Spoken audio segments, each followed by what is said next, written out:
ဓမ္မတွေမိမိကိုယ်ကိုမိမိသတိထားကြပါလို့ပြောမိမိကိုယ်ကိုမိမိသတိထားကြပါလို့ဓမ္မတွေသတိပေးလိုက်ဘုရားခင်ကိုရမကြီးကရေသုံးပါးမှာတပါးပါးမင်းတို့ဒီကားလို့ဆိုရင်သူတော်ကောင်းဘက်ကိုလောက်ကြလို့ခေါ်လိုက်ရေသုံးပါးရှိတဲ့ငက်ကတပါးပါးကိုသူတော်ကောင်းလို့တော့နှစ်ပါးတော့ရှိပါရတော့ငယ်တဲ့ရွယ်ရှိပါရှာတဲ့ရွယ်နောက်တစ်ပြည့်ရွယ်ရောက်လာလို့ရှိရင်သူတော်ကောင်းအလုပ်ကိုကျိုးစားလုပ်ကြလို့ပြောတယ်သုံးပါးစလုံးတာယသမီးရှိပါရဲ့မလိုက်ကောင်းဘူးသုံးပါးစလုံးပါတယ်မလိုက်ကောင်းဘူးဆိုတာကိုပြောလိုက်အဲ့ဒါမှ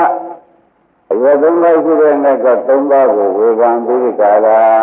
ရတဲ့တို့ကကျိုးလို့ပြောဘယ်လိုကံရမေကြီးပြန်တော်ရသည်ညာတမ်းမှာပွင့်ညာတမ်းဆိုရမျိုးတဲ့ပုဂ္ဂိုလ်တွေကလည်းဆိုလို့ရှိရင်သူဘယ်ကံရမေကြီးရှိခြင်းနှစ်တင်မှာဝေတဲ့ပုဂ္ဂိုလ်တွေဒီဥပ္ပေရာဥပကာရကဥပပိရိကတန်တွေမနှောက်မရှက်ပဲနဲ့ရှိကြပါမူကတရားသက်ရှိဘုရားလက်ထက်ကလူတွေသက်ဘလောက်ရှိပါလိမ့်လို့မေးမနဲ့သူရထုံးစံတိုင်းတရားသက်ရှိရနော်တန်တွေဝင်မနှောက်ရှက်လို့ထုံးစံတိုင်းသူတန်တိုင်းဆိုလို့ရှိရင်တရားသက်ရှိရဒေဝရံဝိသနာသုတ်တာလို့ဆိုပြီးကာလဓမ္မတွေလည်းသိကြတဲ့တိုင်သုတ်တယ်လောဘဒေါသမောဟအာကြည့်လာတာသုတ်ချင်းကြောင်းပဲဆိုတော့လည်းသိပြီးသားပဲထားပါတော့အဲ့တော့ဘုရားပြိဋ္ဌာန်ဆံသွားတာနှစ်ပေါင်းဘယ်လောက်ရှိကြလို့ပြောလို့ရှိရင်ဖြင့်ဓမ္မတွေသိတဲ့အတိုင်းပဲ2500ကျော်သွားပြီဆရာမရှိရဘူး2500ကျော်သွားပြီဆိုတာအာရမဓမ္မတွေသိကြတယ်2500အချိန်မှဒီတောင်းလုပ်ခဲ့ကြသေးတယ်အဲ့ဒါသုတ်တယ်အသက်တန်းသုတ်တယ်ဆိုတာလည်းမှတ်ထားကြပါဦးတရားမှာတစ်နှစ်သုတ်ပါနှစ်တရားရှိလို့ရှိရင်တစ်နှစ်နောက်ရောက်အဲ့ဒါ2500ဆိုတော့နှစ်စိတ်နှုတ်ရတယ်နှုတ်ရတော့အခု95နှစ်တန်ပဲရှိသဘောကျ95နှစ်တန်ပဲရှိမယ်ဆိုတော့အလုံးစုံဓမ္မတွေမှတ်ပါ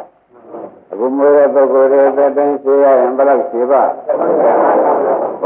အမှန်တန်ကောင်းသူရဲ့ခြေတော်ကိုမထည့်နဲ့စမ်းမြတ်ရေးကိုကြည့်ကောင်းပြီဒါဖြင့်ဓမ္မတွေ95နှစ်တန်3ပုံပုံလိုက်ဆိုတော့အစိတ်ကြီးပေါ့3ပုံပုံလိုက်တော့ဘယ်လောက်ရအစိတ်ကြီးဆိုရရွယ်3ပါးပထမအစိတ်ကတစ်ပါးဒုတိယအစိတ်ကတစ်ပါးတတိယအစိတ်ကတစ်ပါးဆို3ပါးရွယ်3ပါးဖြစ်ရွယ်3ပါးဖြစ်ပြီးကြလာတော့တဘာဝမှာမင်းတို့သူတော်ကောင်းလို့လုပ်ကြအစဆုံးတဲ့သမီးရှိပါရဲ့ဆိုတဲ့၅ပါးရဲ့ကာမဂုဏ်ကိုမလိုက်စားကောင်းဘူးလို့ခေါ်လိုက်သဘောကျအဲ့တော့ရွယ်3ပါးရှိတဲ့နေ့ကပထမရွယ်မှာဘယ်သူမှမလိုက်နိုင်လို့အသာထားပါအစိတ်လောက်ဒုတိယရွယ်လိုက်ဖို့တဲ့မလိုက်နိုင်လို့ဘောရာကြီးကအင်္ဂါရသားတွေနဲ့သားတွေသမီးတွေလူလာမရောက်သေးလို့ဒီပါရဲ့အချိန်ပြောနေတယ်ထားလိုက်ကြတော့250ပြည့်သွားဒီက25နှစ်တန်နေဖို့ရရှိတယ်ဆိုတာကပြောလို့ရမလို့တော့25နှစ်တန်ကိုအဲ့ဒီ25နှစ်မှာဖြင့်ကြွယ်တို့တကယ်သိတို့အာရုံဓမ္မတို့ဒါသူတော်ကောင်းအလုံးနဲ့အချိန်ကုန်အောင်နမောလို့ရှိရင်ဓမ္မရဲ့လည်းမသိနိုင်မှမှုနဲ့ရှင်အချိန်ကုန်ဒုတိယအစိတ်မှာလည်းဓမ္မရဲ့ဒီလိုတန်တာရဲ့မျိုးစီဝါရေးကိုရေးပြီးလုပ်နေရတာနဲ့ပဲမလိုက်နိုင်ဘူး50ကျော်တယ်ဆိုလို့ရှိရင်ဒါလည်းမအောင်လိုက်ပါမှမလိုက်မိလို့ရှိရင်ဓမ္မတို့ဒီမုလန်းမျောလန်းဆိုတာကဖြင့်သိကြတယ်လို့မှတ်လိုက်ပါတော့သဘောကျဒါကြောင့်မြတ်ကရေသုံးပါးဘောကကျိုးစားဆိုတာကပထမရေကျိုးစားနိုင်ကျိုးစားစိတ်လောက်နော်မကျိုးစားနိုင်ဒုတိယရေကျိုးစားမကျိုးစားနိုင်ဘူးပြတတိယရေကျိုးစားပြအောင်ကျိုးစားဖို့ဗျာ အဲ့တော့ကျမ်းစာရေးဟောရလို့ရှိရင်တတိယရဲ့ကျမ်းစာကိုဘုန်းကြီးများကဟောရတယ်။သိဉ္ဇညတရံယမံပရိသေကေယပဏိတောရေသုံးပါးရှိတဲ့နေ့ကဒီညာရှိပုဂ္ဂိုလ်ဖြစ်ခြင်းလို့ရှိရင်ဒီညာနဲ့နိဗ္ဗာန်သွားခြင်းလို့ဒုက္ခခတ်သိင်းခြင်းကိုကြားလို့ရှိရင်တတိယရဲ့မှာကျိုးစားပါဆိုတော့50နှစ်ကစပြီးကျိုးစားဖို့ဗျာ။အာဥပ္ပဝတ္တဝဝနဲ့ဆိုလို့ရှိရင်ပထမရွယ်လေးကျိုးစားမှကောင်းဒုတိယရွယ်လေးကျိုးစားမှကောင်းတာယူပါပဲဥပ္ပဝတ္တဝဝနဲ့ရှိအဲ့ဒီကလွန်မြောက်ပြီးဥပ္ပဝတ္တဝဝယနေ့ကနဲ့ဆင်လာတပည့်တို့မသိပါဘူးမသိဘူးမဲ့တပည့်တို့တော်တော်ပဲရှိလာတဲ့ဆင်50ကျော်ရင်ကျိုးစားမှပဲသဘောကျအကယ်မကျိုးစားလို့ရှိရင်ဒကာဓမ္မတို့မြို့လမ်းမှာတပါးသွားကြလမ်းကောမရှိဘူးလို့မှတ်ထားစမ်းပါရုပ်လမ်းမှာတပါးလမ်းကောမရှိတော့ဘူးဆိုတော့မှတ်ထားပါအဲ့တော့ဥပဒနာတရားမဟုတ်ခင်ဒီဝိသုဒ္ဓလေးတစ်ခုရပါဦးမယ်ဒကာဓမ္မတွေရသုံးပါးလိုက်ရမယ်ဆိုတဲ့ဥစ္စာမလိုက်ရင်ဘယ်လိုလိုက်ရင်ဘယ်လိုဆိုတဲ့ဥစ္စာကိုကျေလို့မှတ်ရလိမ့်မယ်ဘယ်လိုလဲဆိုတော့ဘုန်းကြီးတို့ဘုရားလောင်းနေခင်ခါတုန်းကလူခင်ခါတုန်းကပေါ့ဗျာလူဆိုတာပါရမီမပြည့်သေးတာကိုဆိုသည်အဲ့ဒီခါတုန်းကသူဒီကားလို့ဆိုလို့ရှိရင်ရှင်မင်းသားဖြစ်ခဲ့ပါတယ်သဘောကျဘုရားလောင်းကဘာဖြစ်တယ်သူနာမည်ကိုမေးလို့ရှိရင်အရင်ကမင်းသားလေးလို့ခေါ်တယ်အရင်ကမင်းသားလေးလို့ခေါ်တယ်သူကငယ်လေးရှိပါသေးတယ်အဲဒီသူ့ကိုယ်လိုလုံးနေတဲ့ပုံနာကြီးရဲ့သားကလည်းသောနကဆိုတာဒီဒကာရမတွေကြားဘူးတဲ့အတိုင်းဒီသွားဘက်တော့ဖြစ်နေပါတယ်အရင်ကမင်းသားနဲ့သွားဘက်တော့ဖြစ်နေတယ်သူတို့ဒီသံဃာဆက်ဆုံးလို့ဆိုလို့ရှိရင်ရှင်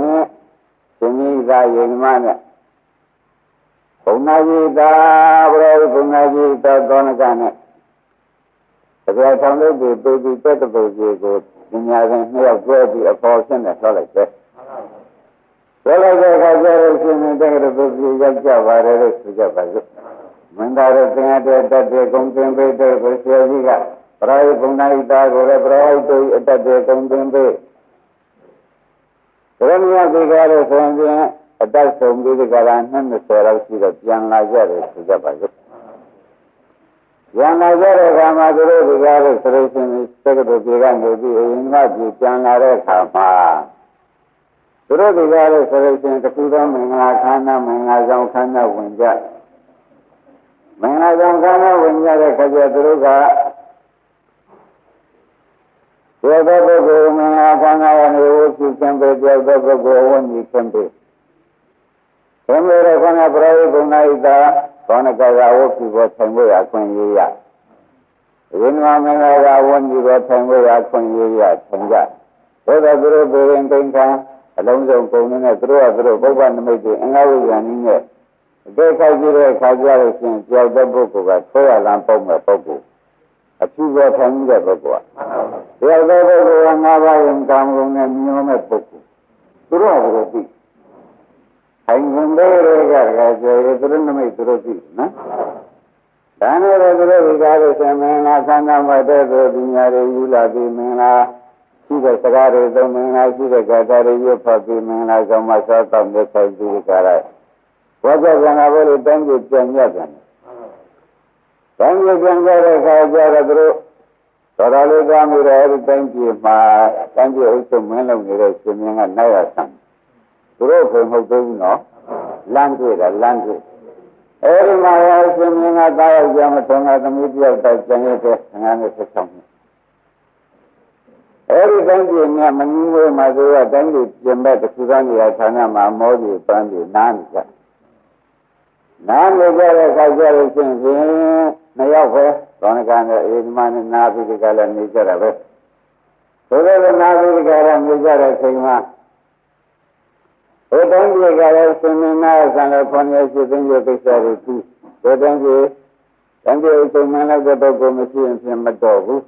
မင်းလမ်းဆရာကျတဲ့ဆိုပြီးကြရရှိကအဲ့တဲ့ပုဂ္ဂိုလ်စိုက်စီတိဆိုပြီးမြင်းကပြီးကြလား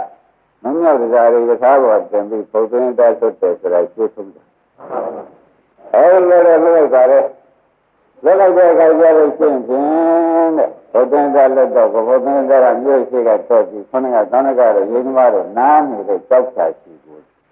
အဝေးကြီးကတော့ဥတဲ့ခொနကဝေါ်မြူတိုင်းနဲ့ဘုံနာဤပြိဘုံနာဤသားကတော့ဟိုရတာကမင်းလုံးဆရာတွေနဲ့တူတယ်နာတိကလည်းဆိုလို့ရှင်းဖြင့်တဲ့သူစီရလိုက်ဆိုလို့ရှင်ဒီကရှင်မြန်လို့လို့ရှင်ငါးပါးပေါင်းဖို့ဖြစ်နေရတဲ့ဘရောဤဘုံနာပြရလို့ရှင်ငါးပါးယုံကာမုံနဲ့မြို့ချင်းမြို့ချင်းဆက်တော့ငါရှင်းရမှာပဲအဲ့တော့ဟောရလာတာမြင်လို့ရှင်သူတို့စီစိတ်မှာကိုစိုးရင်တဲ့အတွက်ခဏကဘိုးပြပေါ်တိုင်းတဲ့သောနကကတော့တော်ရဲထွက်ကြည့်ခဏကဘုန်းကြီးတို့ခရတော်အရင်ကမင်းသားကတော့နေနေတိုင်းနေတော့ယထာဒီကစိတ်တာပေါ့ဗျာယထာဒီကစိတ်ကနဲ့ဒကာဓမ္မတို့မင်းတို့ကလည်းလာကြတော့ရင်မမင်းသားကမေးတယ်အားဒီလိုဒီကတည်းကဥစ္စာမလို့ဖို့တင်တဲ့လက်တာအရှင်နဲ့သာတိုက်တန်တဲ့အတွက်အရှင်ခံပဲလာပြီးကလည်းစိတ်တယ်ဆိုတိုင်းဥစ္စာမလို့ခွေရဒီမှန်ကောင်ကတိုင်းဥစ္စာမလို့ဖို့ထိုက်တဲ့ပုဂ္ဂိုလ်ဆွေးလို့သောကြောင့်ဘုရားသာဘောတက်ပြီးတဲ့ကာလတိုင်းဥစ္စာမလို့တဲ့ရှင်မြင်းဖြစ်ကိုရက်ဆောင်ပေးပါလို့သူပြောကြတယ်အဲဒီပေါ်မှာဘုရားတွေကျင်းပြီးဒီကလာအခါရရှင်မြတ်ဖြစ်ဖို့ရောက်ပြီးဒီကလာတိုင်းပြည်ပြန်လဲမောင်းသွားပြန်လဲမောင်းသွားပြီးတိုင်းပြည်ပြန်လဲသွားမောင်းသွားလို့တော်တော်လေးရောက်တဲ့အခါခொနဲ့ကတော်ရဲထွက်ပြေးတဲ့တောနကဆိုတဲ့ပညာရှိကဒီကြောက်ကြပေါ်ပြန်ရောက်ငါဒီလိုဖြင့်ကြောက်ကြပြီကြောက်ကြပြီဒီကကျရှင်မြတ်ဖြစ်တဲ့ကြောက်ကြတာပေါ့ဗျာဒုက္ခမျိုးစုံသူ့ပေါ်ကုန်ပုံတော့မယ်ဆိုတာမသိကြဘူးလောကုတ္တရာမျိုးလုံးနဲ့ရှိပါလောကုတ္တရာမျိုးလုံးနဲ့ရှိတဲ့ရှင်မြင်ဖြစ်တာဘာလို့မလို့ဆိုဒုက္ခမျိုးစုံအကုန်ပုံရတာဆိုပြီးသင်္ကေမဝမှာမလမှာလည်းသုတ္တဝံရာဇဝပြမှုတွေကင်းရအောင်လုပ်မှုလဲရာဇဝပြမှုသင်လာတဲ့စင်ရမလုပ်တယ်ရောသုတ္တဝံကြီးပဲနာနေနာနေကွာအလုံးစုံကုန်မောမေသာရှင်အမရိတ္တတိပြည့်စုံမှုတော့ဒါရမီမျိုးပေါ်ပြီးကလာလာလို့ဒါရပညာသင်ကြားပြီးကလာယူရမှုတွေရောဒုက္ခမျိုးစုံတရားကျေတော့တရားသိတဲ့သူ့ပေါ်ကုန်ပုံတာဟုတ်အဲ့ဒါခဏကကြောက်ကြပါမှာနောက်မှတက်လာတဲ့ပုဂ္ဂိုလ်မြင်နေဒီကောင်းနဲ့ကြောက်ကြပြီငါတော့ဆင်လွတ်ပြီရောဆိုပြီးကလာသူစိတ်ကဝန်ပါပြီးကလာနေတော့မှကောင်းကင်ကတိုက်ကျောမှာပေါက်နေတဲ့သစ်ပင်ကသူ့ရဲ့တစ်ခုကဒါတိုက်ပြီးဒါကျော်တော့အပေါ်ကြီးကြသူ့ပေါ်ပဲကြီးကြဘာနကပေါ်ကြီးကြတယ်ကျန်တဲ့ပုဂ္ဂိုလ်ပေါ်ပေါ့ရသိကြည့်လိုက်တယ်ဗိဓာဖြစ်တဲ့ဗိဓာဆိုတာကိုယ်ခန္ဓာမှာတော့ပြင်ပဲပေါ့ဗျာဗိဓာဖြစ်တဲ့ရုပ်တရားကြီးတောင်မှအောက်ပြန်ပြည့်စည်တဲ့သဘောတည်းရှိတယ်ဒါကြောင့်မခိုင်မမြဲတဲ့သဘောကြောင့်ကြည်ကြလာတယ်ကိုယ်ဥပဒ္ဒတဏ္ဍာမှာရှိပါအောင်မယ်ပြန်ကြည့်ပြန်ကြည့်တော့ရောက်တဲ့ကံတွေဓမ္မတွေခொနဲ့သိရကြည့်ကြလို့တစ်သက်နဲ့ကြည့်နေဒီမဲ့ကနမိတ်ကြီးဒီကလာအကြောင်းပြပြီးကလာအတွင်းကြည့်လိုက်သဘောကျဒီမဲ့ကနမိတ်ကိုယူပြီးကလာအတွင်းကြည့်လိုက်တာနဲ့အတွင်းဖြစ်ဖြစ်ပြီးမြင်တယ်ဘာတွေမြင်ပါလဲအတွင်းဖြစ်တဲ့မြင်တယ်ဆိုတဲ့ဓမ္မတွေမှတ်တာပါဓမ္မတွေသူ့ရဲ့မြတ်ကြည်တာမြင်မှုကြရတာမေးရင်ဘယ်နဲ့ပြောဒီလိုကြည်တယ်ငါခန္ဓာဘယ်လိုမြင်ပါလို့လဲလို့ပြန်ဆိုင်ကြည့်ပြီးရလားပါဆိုလို့ဘုရားရမှာဆိုလို့လားခုံးတယ်ကိုမရှိဘူးဟမ်အတော်လေးဆိုရမယ်ဗျာမိကမရဘူးဒါကြမီးရလို့ကြည့်ရတယ်ဆိုတော့ကြည့်တော့ကောင်းလို့ပေါ့ဗျာအခုတော့မီးရတယ်ဆိုတာဟုတ်ပြီဒီမဲ့ကပြည့်တဲ့ဘာတွေကြည့်ကြတယ်ဝါတွေဘာတွေဆိုကြအိမ်တွေဘာတွေအိုကြစားတွေဘာတွေစားကြရုံးတိုင်းဒီကလာလာကြဆိုတာလူတိုင်းရှိပါတယ်မြင်နေကိုယ်ပြမကရယ်အနိစ္စတရားတွေပဲဘယ်သူမှမပိုင်ဘယ်သူမှမဆိုင်မနဲ့သိစင်တယ်ဖြစ်နေကြတာပဲအဲ့ဒါကိုမြင်ပြီးကိုယ်ကံကတော့ဘယ်လိုလဲပြည့်နေပါလိမ့်မယ်ကြည့်ပါဦးဒီတဲ့အခါကျတော့ရုပ်တွေလည်းတစ်ဆက်နဲ့လင်းဒါကလည်းကြောက်လိုက်ကြက်လိုက်ကြောက်လိုက်ကြက်လိုက်ဆက်ထိုးလိုက်ဒီလိုမနေဘူးလားသိက္ခာမတွေကဗျ ကြောက်လိုက်ပြလဲကြောက်လိုက်ပြလဲဆက်ထိုးလဲဒီလိုမနေဘူးလားအဲ့ဒါတွေကိုပြင်ဘက်မြင်တဲ့ဖြင့်လဲအတွင်းကိုလည်းပြန်ကြည့်ပါဝိပဿနာရှိတဲ့အခါပေါ့လေပြင်ဘက်မြင်တာတွေမြင်လိုက်လို့ရှိရင်အတွင်းဉာဏ်ပြန်သွင်းပါအတွင်းဉာဏ်ပြန်သွင်းလိုက်လို့ရှိရင်လည်းပြင်ဘက်နဲ့အတွင်းဆိုတာပြင်ဘက်ကယုတ်အတွင်းကယုတ်နာမိမိခန္ဓာကယုတ်နာသစ်ပင်တောတောင်ရင်းကြီးတွေကအဲ့ဒီရုပ်ကိုလည်းကြိုးတဲ့တိုက်တော့ဖောက်ပြန်ပြည့်စည်နေတာပဲမနေဘူးလားနေပါရဲ့ပြေလိုက်အရင်ကထိုးလိုက်ပြေလိုက်အရင်ကထိုးလိုက်ဒီလိုမနေဘူးလားအပေါ်ကြီးတွေကြွားလိုက်နောက်ကြီးတွေထိုးလိုက်အပေါ်ခုံတွေကြွားလိုက်နောက်ခုံကဆက်ထိုးလိုက်ဒီလိုမနေဘူးလားသိက္ခာပြက်ခံနဲ့ပဲနေတော့တယ်ဆိုရင်းနေလို့လို့လားသဘောကျအဲ့ဒါမြင်ပြီးကြတာခေါင်းကသောဏကကကြောက်ပြပေါ်မှာဒုက္ခန္တာပေါ်ညာလှည့်လိုက်ပါတယ်သဘောကျဘာပဲညာလှည့်ဘယ်နည်းရပါလိမ့်ပြင်မကသိရကညီးပြဒီလိုပဲရှိတယ်ပြက်တယ်ဆိုတော့တကယ်ပြောတော့တကယ်တိုက်ကိုညီးပြတယ်ညီးပြတော့ကခန္ဓာလေးကြိတ်တော့ခန္ဓာလေးကိုညီးလို့မြင်ရညာကစူးစိုက်သွားအဝိဇ္ဇာဘုံကမရှိတဲ့ဓမ္မဆိုဒီတိုင်းမြင်တာဝိဇ္ဇာဘုံကိုနေလို့ရှိရင်ဘုန်းကြီးဓမ္မတွေခန္ဓာထဲမှာဘလောက်ကိုကြောင်းလဲနေစိတ်ကမှုခင်ဗျားတို့မမြင်ပါဘူးသဘောကျဒါဖြင့်ခန္ဓာဉာဏ်လဲပါဆိုတာကိုရှင်းတတ်ပါ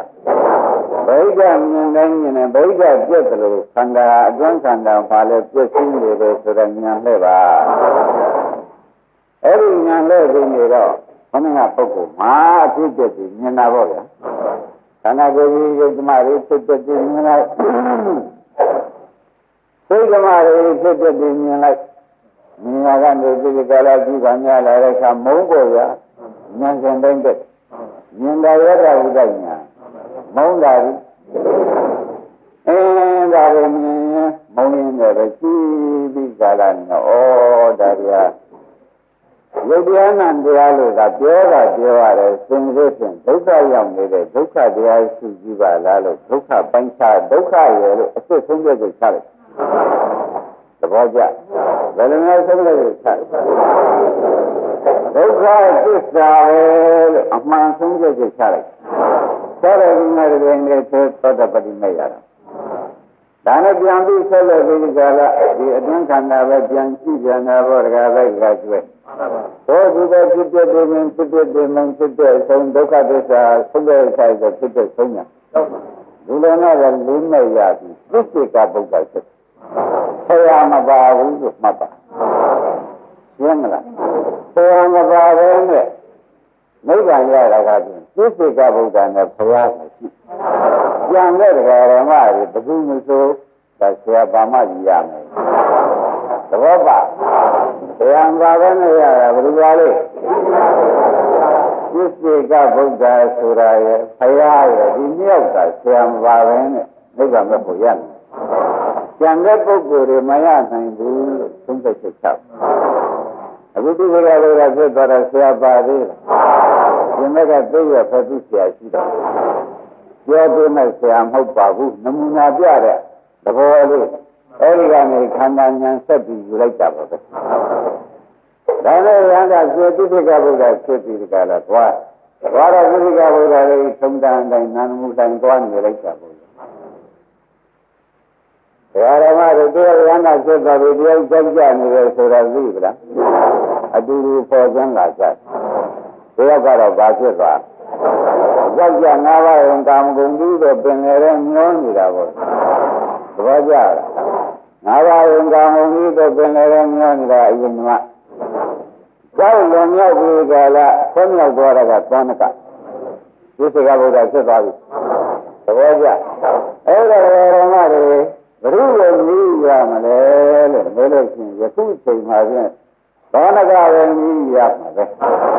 ဒီပင်လေးကျွေးရာကြီးကျက်တာကြီးရည်ရည်တွေဆိုင်တာကုံတာတွေရှိဟုတ်လားမူဟောင်းနဲ့မူသစ်တွေကပြောင်းတာရှိကြည့်လိုက်လို့ရှိရင်ဒီသင်မဲ့ပြောင်းတာမြင်နိုင်မြင်နိုင်ခန္ဓာဟဲ့တာခန္ဓာလဲလိုက်တဲ့အခါတော့ဤပြောင်းမျိုးဤပြင်မျိုးတွေဟာမြင်ရပါလိမ့်မယ် ဒုက္ခကမြင်ရသဗုဒ္ဓဉာဏ်ရပြီလို့ဖတ်လိုက်တာဒုက္ခကမြင်ဘာညာမှာလဲအကြည့်ပေးကြပါနော်ဒါကြောင့်ကမ္မဋ္ဌာန်းကြီးဆရာဘုန်းကြီးကဟောတာပြီးတောကောင်ရင်ကြီးတွေကလည်းဟောရပါလားဆိုတာပေါ်လာအင်းကြီးကြီးလည်းနေချအိုးလာတာတိုက်ကိုဆိုးတဲ့ကလည်းဒီချလွန့်ပြနေတာဒီဒါပေါက်ပြန်လို့ရှိနေတာဆိုတော့သင်္ချာဘူးလားစားပါကိုကြည့်လိုက်ပြန်တနေ့ချပုတ်ရည်ဒီကလည်း၆ကတ်သွားတာတွေတော့အဲ့ဒါကိုကြည့်ပြီးသံဃာကိုပြန်ကရှိပေးမယ်ဆိုလို့ရှိရင်သူလည်းထောက်ပြန်ပြည့်စုံနေတာတွေမြင်ရမှာဘာလဲရုပ်ဒီမှာလည်းကိုရအဲ့ဒါဘောပြန်ပြည့်စုံမှုတွေသံဃာကိုညာလိုက်ကြရုပ်ပဲကြည့်စိတ်ပဲကြည့်ကြည့်နေတာရှိပေါ့ဗျာထောက်ပြန်ပြည့်စုံတာတွေမတွေ့ရဘူးအဲ့ဒီလိုတွေ့ရတဲ့အခါကျတော့ထောက်ပြန်ပြည့်စုံတာမြင်နဲ့ညာပါညာခေါ်ကြဖောက်ပြန်ပြည့်စည်ရှိလို့ဖောက်ပြန်ပြည့်စည်တာမြင်တာယတ္တဝိတ္တညာဒီဉာဏ်ရရင်ဒီဘဝတို့မရရမယ်ပုဂ္ဂိုလ်သိလို့ဆိုလို့သင်္ခါဖြစ်တာဒီဉာဏ်ရရင်ဘာဆိုကဒီပဲလို့သင်္ခါဖြစ်စားလိုက်သမှာသဘောပါဒါပြန်ဗိဓာကြည့်ပြီးဣဇဒ္ဒရပြန်ကြည့်ကြပါလို့ပြောလိုက်နော်ခန္ဓာကိုယ်ကြီးတော်ကြပူလိုက်တော်ကြအေးလိုက်အပူပြောက်ပြီးအေးရောက်လာအေးပြောက်ပြီးအပူရောက်လာအေးတွေကုန်ချုပ်အပူတွေအသက်ဖတ်ဖို့ဒီလိုမလုပ်လားအဲ့ဒါဖောက်ပြန်ပြည့်စည်နေတဲ့ဘောတွေမပြောလားခန္ဓာကိုယ်ရဲ့တခါလေးလှုပ်လိုက်ငြိမ်နိုင်တယ်တော့မရှိဘူးလမ်းသွားကလမ်းလုံးတော့လှုပ်ရလိုက်တဲ့ကငြိမ်လှုပ်လိုက်ငြိမ်လာတာလှုပ်တွေပြောလို့အငြိမ်ရောက်တာအငြိမ်ပြောလို့အလှုပ်တစ်ခါပေါ်လာဒါဒီဘောဖြစ်နေတာလည်းမင်းပြောကြအဲ့ဒါကိုမြင်တော့ရုပ်တွေလည်းဒီလိုကြောင်းပါလားရုပ်ကြောင်းတော့လည်းစိတ်ကလည်းကြောင်းပါလို့ရတဲ့စိတ်ကြီးဉာဏ်ရတဲ့စိတ်မရှိစိတ်ကဉာဏ်နဲ့ရုပ်ကဉာဏ်နဲ့ဆို냐ဆိုတော့လို့ရတဲ့စိတ်သုတ်ပြီးမှဉာဏ်ရတဲ့စိတ်ပေါ်လာတယ်အဲ့ဒါနာမ်ဘက်ကဖြစ်ဖြစ်ရုပ်ဘက်ကအဲ့ဒီဖြစ်ဖြစ်ကိုဉာဏ်ပါဉာဏ်ခေါ်ကြဘယ်ပြင်းကပြတ်တယ်ရှိတာတွေမြင်တိုင်းမြင်တိုင်းဓမ္မတွေအတွင်းပြည့်စုံကုန်လည်းဉာဏ်လှည့်ရှိပြီကြဒီလိုအတွင်းပြည့်စုံတာမြင်လို့ရှိရင်ဘာဉာဏ်ရဝိဒဝုဒဉာဏ်ရလို့ရှိရင်ဓမ္မတွေကမှတ်လိုက်တယ်တော့ဒုသိဟိတ်ပဲဒီဘဝမဲ့ဆိုင်မှာသိကြတယ်ဒီဘဝသံဃာစခန်းသိမ်းမှာဒုပဲသုံးပြတ်ကြပါဝိဒဝုဒဉာဏ်ရရင်နော်ယတဝိဒဉာဏ်ရသေးတဲ့ကာလနေတဲ့ပုဂ္ဂိုလ်ဒီသိမို့သာရနိုင်တယ်ဆိုတော့သုံးပြတ်ကြပါဒါယတဝိဒဉာဏ်ကနေပြီးဓမ္မတွေစိတ်တပြီးဒီစိတ်တွေကိုပဲနဲ့ကြည့်ပါများမဟုတ်ဆိုတဲ့နိဗ္ဗာန်ဉာဏ်လာရမလားဘူးလားအဲဒီကနိဗ္ဗာန်ဉာဏ်လာပြီးဒီကာလဓမ္မတွေအခုကြည့်နေရတာဘာကြည့်နေရတာတုံးလို့ကိုယ့်အကူဝေဖန်ကြည့်တော့ခဏခဏပြည့်စည်ဖောက်ပြန်နေတာကြည့်ရဒုက္ခကြည့်နေရနံပဲကြည့်လိုက်တော့ရုပ်ပဲကြည့်လိုက်ဒုက္ခကြည့်နေရဒါဖြင့်ဒီထဲမှာငါလည်းမဟုတ်ဘူးလည်းမဟုတ်ကောင်းတာလည်းမဟုတ်ဘူးဘာမှမဟုတ်ဘူးဒုက္ခသက်သက်ဆိုင်ရှိတယ်လို့ကိုယ်ဉာဏ်နဲ့ကိုယ်သုံးပြချက်ချကိုယ်ကချက်ကြတယ်ဆိုကိုယ်ကပြောတဲ့အတိုင်းချရတယ်ကိုယ်ဒုက္ခတွေကြားနေလို့ရှိရင်ကိုယ်ဉာဏ်ကဘယ်လိုသုံးပြချက်ချဒုက္ခကြီးပဲလို့သုံးပြချက်ချလို့ရှိရင်အဲ့ဒါဒုက္ခပိုင်းခြားဉာဏ်သဘောကျဘာဉာဏ်ခေါ်ကြဒုက္ခပိုင်းခြားတဲ့ဉာဏ်ဆိုတော့ရှင်းတ်အဲဒီဒုက္ခပိုင်းခြားတဲ့ဉာဏ်ဟာမှတ်လိုက်ဆိုတော့မဉာဏ်ဒုက္ခပိုင်းခြားတဲ့ဉာဏ်ဒုက္ခရဲ့ပိုင်းခြားတဲ့ပြီးတော့ဒုက္ခချုပ်တဲ့ဉာဏ်မှနိရောဓဆိုတဲ့နိဗ္ဗာန်ဝင်လာအဲ့ဒါနိဗ္ဗာန်မြင်တဲ့ဉာဏ်နဲ့ဘာဉာဏ်ဒုက္ခပိုင်းခြားနေတဲ့ဒီဉာဏ်နိဗ္ဗာန်မြင်တဲ့သံဃာခရီးဆုံးအောင်လို့ခရီးတဲ့တဏှာတွေတတ်တာပေါ့သဘောကျယခုဒီကိုယ်တိုင်လည်းမညာဒါဖြင့်မညာရဲ့အပိုင်းခြားခံရတဲ့ဒုက္ခသစ္စာရဲ့ခဏဒုက္ခဆိုလို့ပေါ်လာတဲ့နိရောဓသစ္စာရဲ့နောက်ကချုပ်တဲ့သမုဒယသစ္စာရဲ့ဆိုတော့ကြိမ်နဲ့၄ချက်ချက် ဖြစ်ဘူးလားအဲ့ဒီလိုဖြစ်သွားတော့၄ခါလောက်ဖြစ်တဲ့ပြစ္ဆေကဘုရားဖြစ်သဘောကျအဲ့ဒီကပြစ္ဆေကဘုရားဖြစ်ပြီးကာသသူနန္ဒမူလိုင်ကြကြွသွားတယ်လို့မှတ်လိုက်ဘောနကပြစ္ဆေကဘုရားဖြစ်ပြီးနန္ဒမူလိုင်ကြွသွားပြီတခါကျေရရလူဘူးလို့ဆိုတယ်ခဏတော့ဒီလိုတော့ကြည့်ပြပြီးတာလေဒီစိတ်ကပြည့်နေကြွေးဖြစ်ပြီးကြောင်းကြရဘူးအစာရှိနေတယ်ဒါကကျေတော့လူစုပေါ်ရကျေရခဲ့ပြီးကွာမပြောပါနဲ့ဒီပင်နဲ့ခဲရကြီးရဲ့မလို့ဒီပင်နဲ့ခဲရမှာမဟုတ်ဘူးဒီပင်ကနိဗ္ဗာန်ဖို့မလို့မြည်ပင်နေတာဒီပင်ကြောင့်ခဲနေတာရံပြည့်နေတာနဲ့ဒီလိုပဲနိဗ္ဗာန်ကိုမဲ့ဒီဟာနဲ့ရံပြည့်နေတာနဲ့ဒီလိုပဲဒီကဖြစ်ပြင်မအောင်လို့ဘယ်လိုပြလိုက်ပါလဲနိဗ္ဗာန်ဉာဏ်ကိုပြီးမှရင်နေကြတာအိမ်သားမှာအိုရာရီကျိုးရာရီပြက်တာရီသေးရာရီရှည်ရာရီရှည်ရာရီဒါကြဘလို့မှန်မှန်နေတယ်ဘယ်တော့မှဒါရီခန္ဓာဘုရားကသူတို့ဉာဏ်လေးခန္ဓာပြန်လဲတယ်ဆိုတော့ဒီတိတိကဗုဒ္ဓအလောင်းကြီးဟုတ်ဘုရားအလောင်းကြီးဟုတ်တဲ့ဆိုခင်ဗျားတို့ဒီလိုမြည်တဲ့မဲ့ဆရာမရှိတော့တခါမှမရှိဘူးဒီကကြီးရတဲ့မြည်တဲ့အတွက်ကြည့်ပြပါဟောဒီလိုကြည့်မယ်ဒီကားတဲ့ဆိုလို့ရှိရင်ယုဒ္ဓမကိုဖောက်ပြန်ပြပြီးတာ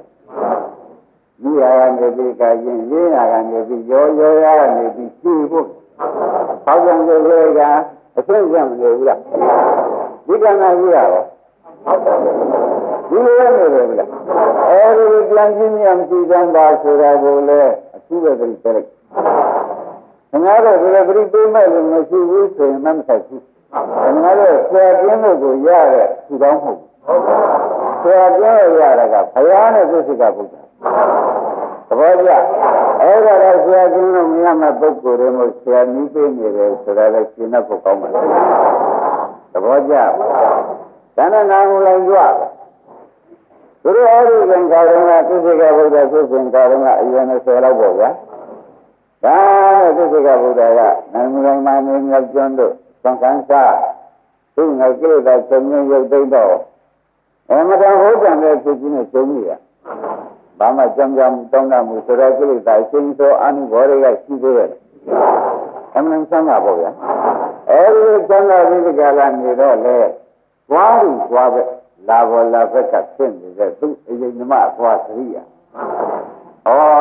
သူစိတ်ကြောက်ကြနေတာငါမကဲမတင်လို့ရှိရင်တင်မဲ့လူရှိမှာပုဂ္ဂိုလ်အဲ့ဒါဘုရားလောင်းကြဘုရားလောင်းကိုကေတင်ရမှာဓမ္မတွေလွယ်တဲ့အကြောင်းမဟုတ်ပါဘူးဘုရားလောင်းကိုကေတင်ရမှာဖြစ်နေတယ်ဆိုတာဓမ္မတွေမှတ်ထားပါဒါနဲ့သူကအသက်တက်ကြီးငါလည်း60လောက်ရှိပြီသူလည်း60ရှိလို့ရှိရင်ဒုက္ခမှာဖြင့်ကျောရနောက်ကသာသမီများရလောက်ပလားလို့ဘုရားနဲ့အပုံမြင်နဲ့ကြည့်လိုက်သာတော်မှာဒီကဦး16နှစ်လောက်ရှိနန်းနေတော့ဆိုရင်ရမယ်ငါတရားသွားပြီးကလာဟောရလို့ရှင်းဖြင့်တော်တော်နေရကြမှာပဲဆိုမိတ်ဆွေချင်းမို့ဒါကပြောတော့ဒါတိုက်တယ်သတိရဘုရားတရားဟောဖို့သတိရ60ရှိပြီနော်20ရာစုတွေကဘုရားစိတ်တိုက်60ရှိတဲ့အခါကျမှသူတရားရဲ့အချိန်လေးကိုဘုရားနဲ့မြင်တယ်ဒီကဟောမယ်ဆိုရင်မောင်းထုတ်ပါရင်ဓမ္မကရမယ်နဲ့ထင်လားငါပါရင်ကောင်းကုန်တယ်ဒီတော့မှန်တဲ့ဒီကလာပေါ့ဗျာဒါနဲ့ဒီကရှင်လောက်တဲ့ပုဂ္ဂိုလ်လည်းသား16နှစ်တောင်ဒီကလာပြီးတော့တကယ်ကျေသတိရငါဘယ်လိုများရှင်ရင်ပြက်လာပါလိမ့်မလို့အဲ့ဒီတော့မှကျင်းပြီဒီရင်ကပြောနေတာကိုဘယ်ကစပြက်လာတာကိုပြန်မတွေးပါဘူးဘယ်သူနဲ့အတူတူလာလို့ဆိုရလည်းမတွေးဘူးဘလောက်ညာငါးပါးရောဂုံမှုကျမိုက်တဲ့လွန်နေတယ်ဆိုတာကတကယ်ကျေတော့တကယ်စိုက်တဲ့ရင်းကြီးရောသူ့တကယ်ချင်းသတိတင်နေတာအဲ့ဒီ60ရှိမှဒီကျင်းကြီးအရင်ကမင်းသားက60ရှိမှကျင်းပြီးငါပဲလို့ရှင်ရှင်ဖြစ်လာပါလိမ့်မလို့ငါတို့တွေဒီသောပညာသင်ပညာသင်ကပြန်လာကြောက်ကြတဲ့ကငါနဲ့ကောင်းကနာတူနေတာပါလားဆိုပြီးအဲ့ဒီကျမှငါတငယ်ရင်ပဲဒုက္ခဘယ်များနေပါလိမ့်မလို့ဘုရားကနှုတ်တောင်မဆန်းနိုင်ဘူးကြငါပါရင်ကောင်းကိုမှုလိုက်တဲ့ဖြစ်ချင်းတခါတော့ကြောက်ကြလိုက်တဲ့ဖြစ်ချင်းအဲ့ဒီလိုက်ခဲ့လို့မှခေါ်ရရတယ် ဘုရားမခေါ်တာအကျိုးကိုတော်တော်သာပုံးတာပါပဲရှင်းမလားရဲ့အဲ့ဒါနဲ့တဲ့သူကလည်းသတိရတော့တန်းပြေပြေလုံးကျွမ်းများမောင်းခတ်တော့ငါဤတငယ်ချင်းသောနကအသက်20ကခေါ်ခဲ့တရင်ပင်နေလို့ရှိရင်သူ့မျိုးပြည့်ရင်သိဖြစ်ကိုယ်တိုင်လက်ထက်လိုက်ပြီးကြမယ်လေတစ်ထောင်ပြီးနေသူကစားရကျွမ်းများကမ်းအဲဒီကမ်းတဲ့အချိန်ကဟိုကတူးတဲ့အချိန်နဲ့လဲတကားတိုက်တဲ့တကားကျိုးတဲ့အချိန်တိုက်ဘာပုဂ္ဂိုလ်ကလည်းတကားတဲ့သူတို့တိုင်းပြည်ရင်မတို့တိုင်းပြည်လာပြီးဥယျာဉ်ထဲမှာသိက္ခာတန်ကိုလာတာပေါ့ဗျာလာတဲ့ချိန်မှာခဏကဒီကြောင်ညာကမ်းထားတဲ့ကလေးတွေကဒီကြောင်ညာဖောက်ပြီးကြတာနေတော့အော်ငါလွန်းဆက်တဲ့ကြောင်ညာပဲဆိုပြီးကလေးလေးမင်းပါဆိုနေတာတော့အာရှင်မင်းကဗျာသူမိတ်ဆွေတင်ကရှားဖို့ရကြောင်ညာသတင်းမှာပဲဘယ်ဖောက်စမ်းกว่าသောနကဆိုတဲ့ပုဂ္ဂိုလ်သတင်းပေးနေရင်တရားကိုယ်ရင်ကြနိုင်ရင်တစ်ထောင်တဲ့ဆိုပြီးကြတယ်ဒီကြောင်ညာလေးတွေကမင်းသွားပြောကြည့်กว่าသောနကကိုသတင်းလည်းပေးနိုင်ပါတယ်ဟောဒီဥယျာဉ်ထဲမှာလို့ကိုယ်တိုင်လည်းမင်းလိုက်ဖို့ခိုင်းလို့ရှင်လိုက်ဖို့လေငါနဲ့တွေ့ပါလိမ့်မယ်အဲ့တော့မင်းထောက်တရားရမင်းတော့ဖြစ်ဘယ်ငါပြည့်စုံတာဘုရားကပြောလိုက်တာဘောရကပြောရဒါနဲ့သာဒီကလာဒေသရာကလေးလေးသွားပြောတဲ့ကံကိုတောင်းတရားလည်းပြေပြီးရှင်ကငယ်ပေါင်းအမှန်တွေ့ချင်တာနဲ့လိုက်ဒီကဒီနေ့မလိုက်နိုင်တော့ရှင်ရှင်ဆိုတော့ဒါတိုက်ပြီးတွေ့ရစီကြဒါတော့ရှင်ပြန်မာရကြလည်းမာရကြတယ်အစရှိတဲ့လောကထုံးတိုင်းနဲ့ပြောဆိုပြီးကြလားဒီမှာမင်းတရားနာအောင်กว่าဆိုပြီးကြလားဟောတရားဟောလိုက်ဘုရားလောင်းကိုဟောတာနော်ဘုရားလောင်းဒီမှာမင်းသားကိုသောဏကပြုစေကဗုဒ္ဓကဟောတာလို့ဆိုတော့မှတ်ထားလို့သမှာဒါနိဗ္ဗာန်တော်မှာလာတာပါနိဗ္ဗာန်တော်မှာလာတာပါနောက်မှလုံးစကားကိုပြောပေးမယ်ဘိုက်ပုံတွေရေသုံးပါးရပါအထုပ်တွေဆိုတော့သိစေခြင်းလို့ပါအဲဒီအစအဆုံးလိုက်မှသိဆိုရင်လို့ဒါနဲ့ဟောလိုက်ဝါရယမမနာသံဃာတွေတို့ရဟန်းများတို့သူတို့သင်္ကန်းသုံးနေသွားတဲ့ဘယ်ခုဘယ်ညမှမကြောက်ကြောက်เสียမရှိဘူးကွာဒါရဟန်းမှာသိကောင်းတာပဲအိတ်ကျန်တာပဲဒါနဲ့ကိလေသာခေါင်းပါတယ်လို့ခေါ်တာဘယ်ကျန်သင်္ကန်းသုံးနေနေရတဲ့ဓမ္မတွေပြုတဲ့ကံပရိယလာပြီးအဘိဓိကများတွေကနှိမ့်ဆက်ကြအကြောင်းရှိသေးတယ်သင်္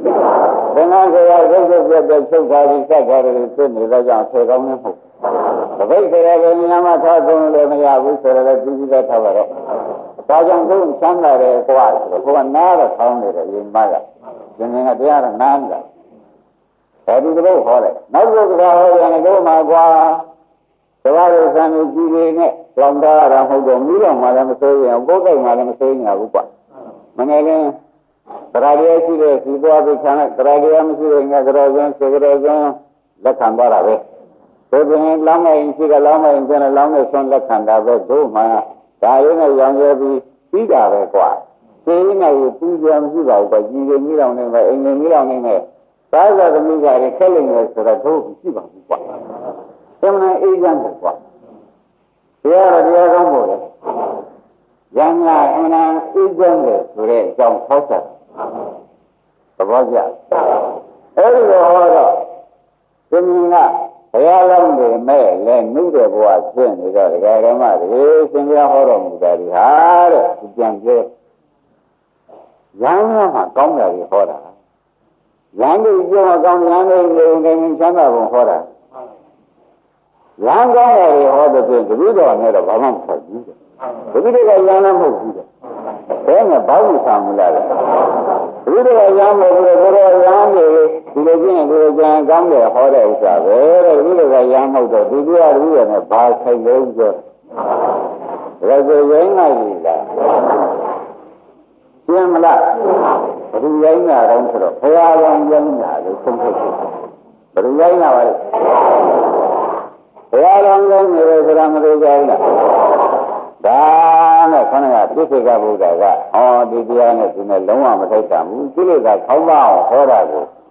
သူပါဆိုင်ကြုံလို့မေးတော့ကိလေသာမခေါင်းပါခြင်းနဲ့စိတ်နဲ့ပြန်ပြောတာပဲဆိုတာတကယ်စိုက်အတုတ်ပေါ်လာဘူးလားဒီဓမ္မတွေဒီတိုင်းပဲဓမ္မတွေဒီတိုင်းပဲဟုတ်ကလားဒီ ဒီတော့မှပဲ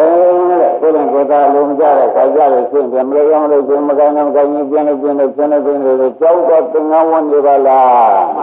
လာဘူးလားလာဘူးလားလာပြီလာပြီဓမ္မတို့ကောင်းတာပြောတာဟိုကဒီကအပြောခံရတဲ့လူကလည်းဩငါမလို့မကိုင်းနိုင်လို့ပြည့်လို့ကျင်းလို့အပြောခံရတယ်လို့ဝန်းနေပြီအပြောခံရတယ်လို့ဖြင်းပါဘူးဝန်းနေသူကကောင်းပြောနေတဲ့ရေကြော်နဲ့သူကဘာဝန်းနေ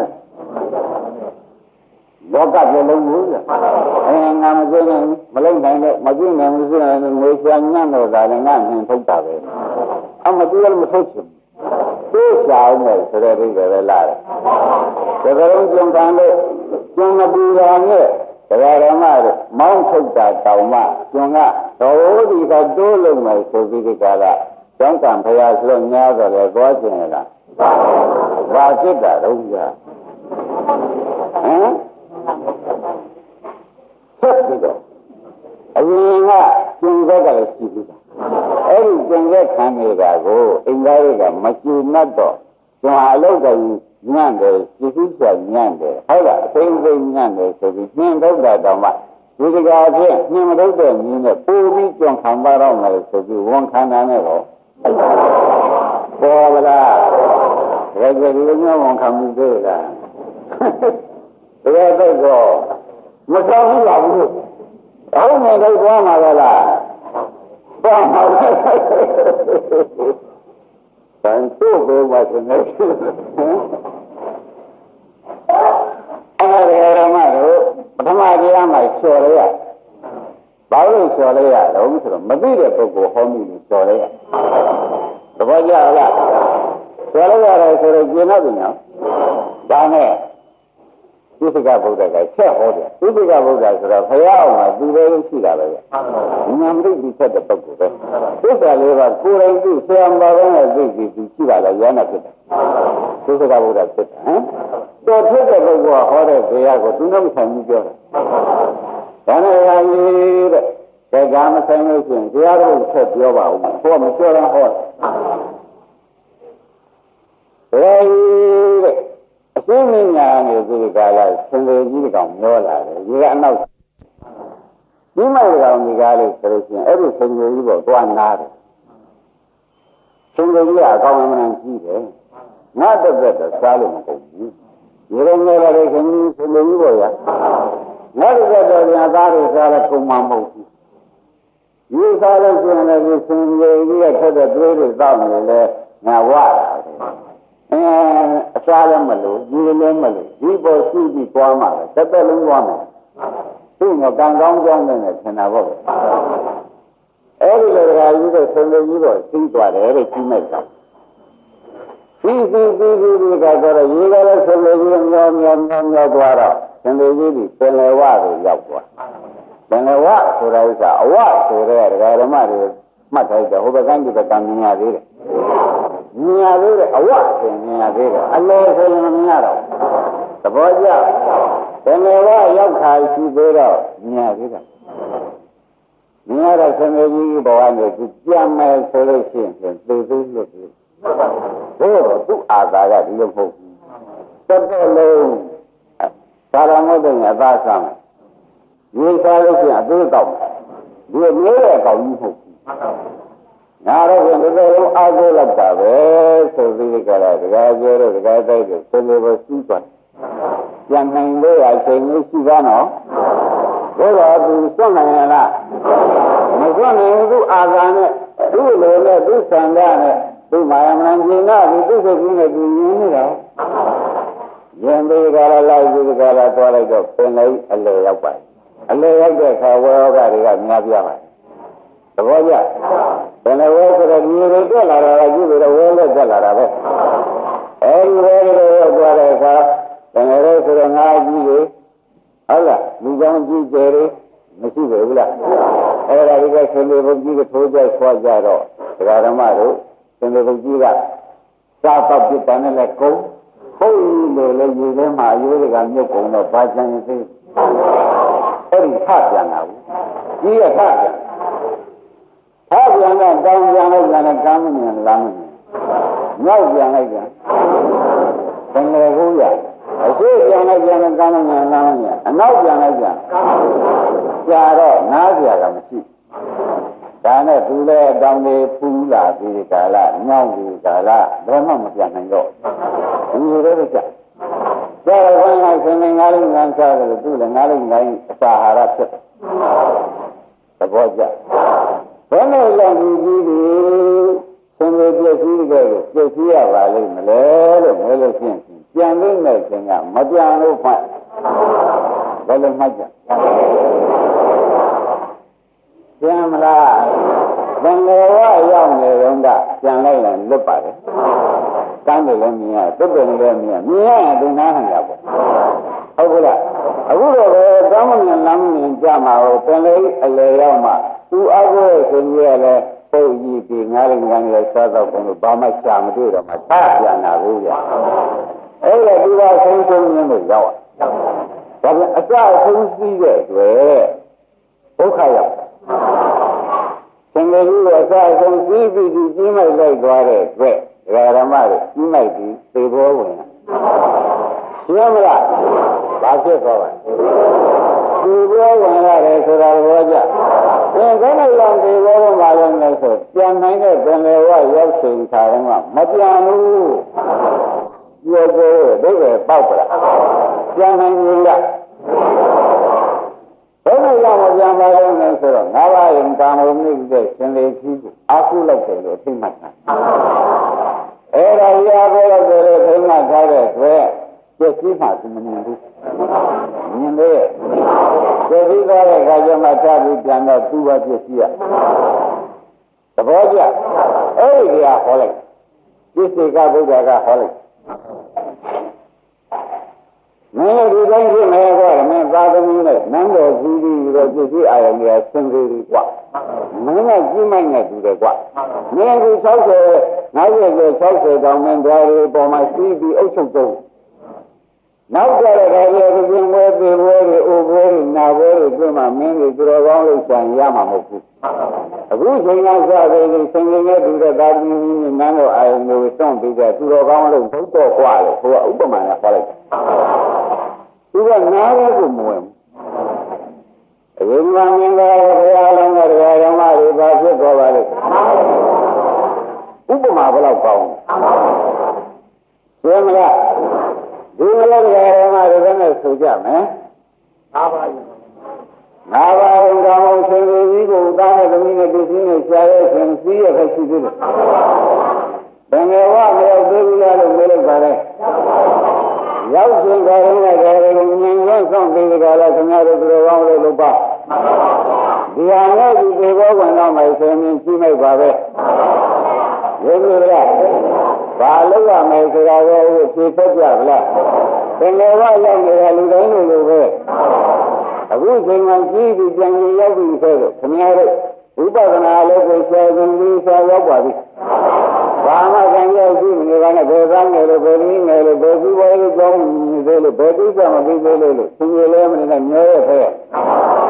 ခန္ဓာကိုယ်ကြီးကမျောရခဲ့မို့လားဒီမဲ့ကမျောရဆိုတာရှင်းနေတယ်ဘယ်သူရတော့ဒီမဲ့ကမျောနေတာပဲသဘောကျ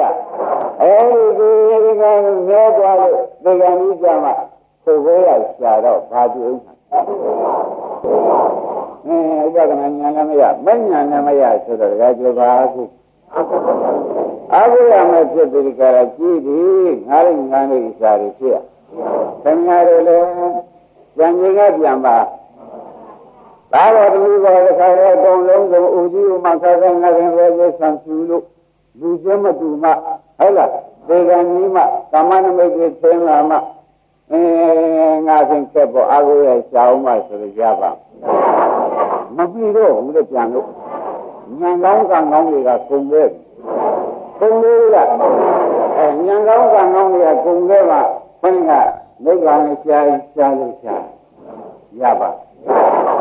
အခုပင်လေဝရမယ်တော့ခင်ဗျားတို့ရှာရင်ပြည့်စုံပါသေးတယ်လို့ပြောသဘောပါလားအခုပဲရှင်နေဆိုင်နေတော့ဒါရင်လည်းကာမောဆိုကာယသမီးစီးပွားရေးတွေကိုဒ ဒါဓမ္မတွေဒီလိုပဲလျှောက်ပြီးဦးစီးကောင်းဆောင်လုပ်နေဖို့အချိန်ရှိသေးရဲ့ကြောက်စီးသွားမယ်ဆိုလို့ရှိရင်ပြင်ကြီးမိုက်လို့ပဲဓမ္မတွေဟမ်ဘယ်ငါအိုဘိုးကြီးသူ့ဘိုးကြီးတွေ့တော့မှခိုးခိုးရရှာတော့ဘယ်နဲ့တော့ညာဒီမှာကလည်းသိကြရမဟုတ်လားအခုကအိုဘိုးကြီးပဲလို့ရကြီးရှာထားလိုက်မယ်ဆိုလို့ရှိရင်မပြီးဘူးလားဒါဖြင့်အခုရေးကြည့်တယ်လို့မှတ်လိုက်စမ်းပါဘယ်လိုမှတ်ကြခိုးခိုးရမှုရှာဖို့အခုရေးကြည့်တယ်ဓမ္မတို့ခိုးခိုးရမရမှုကိုရှာဖို့ရပဲအချိန်ရေးကြည့်ပါလေဘုရားစားရေးရေးကြည့်တော့တယ်ဆိုလိုက်ပလားကဲကျသဘောပါအခုပဲချိန်မရောက်ဘယ်လိုရောက်ဒါပြန်ခိုးခိုးရရှာဖို့ဒီစနေရတော့အာဂုမနေနဲ့ဘောဇဖရုပဲနဲ့ဟုတ်လားအကုန်ပြောပြီးဒီကလာအနိစ္စသဘောအကုန်ရောက်ပါလိမ့်ကြီးတော့ခင်ဗျားတို့အာရံဘာသမီးဆွေမျိုးတွေအဲဒီချိန်ကျမှကိုယ်ချင်းနေပေါ့ဟုတ်လားငါခိုးဝေးရတယ်မရှိပါလားအမညာဘုံညာလေးမရသေးပါလားဆိုပြီးဒီကလာခင်ဗျားတို့ဟိုနမိတ်ကလည်းပြောမှခွင်းနဲ့ကြည့်လို့ဒီကံကြီးကိုရခွင်းနဲ့ကြည့်လို့မယုံကြည်လို့လာတော့မှဩခိုးဝေးရရှာတော့ပြပါဦးညာနဲ့ဒီကလာဒီကံကြီးမှရှာလို့ဘုံနဲ့လုံးမှာခဏဒီကံကြီးမှရှာလို့ကြည့်ပြီးဟိုပြန်ရှာတော့လဲသာမတွေ့ဒီတော့ပြန်ရှာတော့ဒီနောက်တောင်မြောက်လှည့်ပြန်ရှာတော့ဘယ်လိုကြောက်ပြီးစီစီပေါင်းဆောင်လုပ်လို့အချိန်ရှိသေးရဲ့ကြောက်စီပေါင်းမယ်ဆိုလို့ရှိရင်ပြင်ကြီးလိုက်လို့ပဲဓမ္မတွေဟမ်ဘာငါအိုဘိုးကြီးဒီလိုကြီးတွေ့တော့မှခိုးခိုးရရှာတော့ဘယ်နဲ့တော့ညာဒီမှာကလည်းသိကြရမှာဘယ်လိုမှတ်ကြခိုးခိုးရမှုရှာဖို့အခုရေးကြည့်တယ်ဓမ္မတို့ခိုးခိုးရမရမှုကိုရှာဖို့ရပဲသင်ရေးကြည့်ပါလေဘုရားစားရေးကြည့်ရတယ်ဆိုလိုက်ကလားနောက်ကျသဘောပါအခုပဲချိန်လို့ရမယ်ဒါပြန်ခိုးခိုးရရှာဖို့ဒီစမေရတော့အာဂုမနေနဲ့ဘောဇဖရုပဲနဲ့ဟုတ်လားအတော်ကြောက်ပြီးပါလားအနိစ္စသဘောအကုန်ရောက်ပါလိမ့်ကြီးတော့ခင်ဗျားတို့အာရုံပါသမီးသူကံမှာကိုယ်ကျနေတော့ဟုတ်လားခိုးဝေးရတယ်မရှိပါလားအမေနဲ့ဘုံညာလေးမရသေးပါလားဆိုပြီးဒီကလာခင်ဗျားတို့ဟိုနမိတ်ကလည်းပြောင်းမှခွင်းနဲ့ကြည့်လို့ဒီကံကြီးကိုရခွင်းနဲ့ကြည့်လို့မယုံကြည်လို့လာတော့မှဩခိုးဝေးရရှာတော့ပြုပါဦးညာနဲ့ဘုရားကပေါ်လာပြီးလုံးသွားတာကကြံရကြမှာမဟုတ်လားဘုရားဒီကံကြီးမှရှာလို့ဘယ်နဲ့လုံးမှာခဏဒီကံကြီးမှရှာလို့ကြည့်ပြီးဟိုပြန်ရှာတော့လဲတမ်းမရှိဒီတော့ပြန်ရှာတော့ဒီနောက်တောင်ရောက်လဲပြန်ရှာတော့ရှာတော့ခုနကဒီအမောက်ဆိုင်ပြီးကျွန်တော်လည်းရှာပြီးသင်တို့ပြည့်စည်တယ်ဒီပြည့်စည်ရငါတဲ့နဲ့ကြောင့်လားအာဟုမှားငါလည်းသာသမီဘုရားပြည့်စည်အာဟုပြီးဒီတိုင်းကဒီဘက်သွားကြမယ်ဒီကံသွားကြမယ်ဆင်ဖြင့်ဒီကျိုးလိုပဲတဲ့အပေလေးပါးတော့ငါတို့ကံလို့အစားဒီနဲ့နဲ့တူတဲ့ပုဂ္ဂိုလ်တွေကဖြစ်ရမှာဒါမှကံရမရှိနဲ့ဒီလမ်းလာလိုက်ဒီပေါ်ပြရမယ်ဘာကြဒီလမ်းလိုက်ရင်ဘာပြရပြမလားကျောင်းလို့သိရပါလားဒီပေါ်မတွေ့ခင်သူကကြာကြာဘယ်နဲ့မှတ်ကြဘုရားကိုရတဲ့ရှိတဲ့လောက်တဲ့ကျမတကယ်တော့လုံးမပြီးသေးလို့လုံးမနေနဲ့ပင်လယ်ဝရောက်နေပြီပင်လယ်ရိုးကြမှာတော့ပြန်ဘယ်လိုတော်လို့ဘယ်လိုဆော်လို့မှမရတော့ဘူးဆိုတာသိချဆွင့်လို့ချက်ပါရကြသဘောပါအားလုံးတရားဓမ္မတွေသဘောပါလားအဲ့ဒါဒီတိုင်းကသံဃာကပြောပြီးနောက်တိုင်းကအာဂုရပြေးခြင်းလို့ဆိုတာမှိုက်စမ်းပါ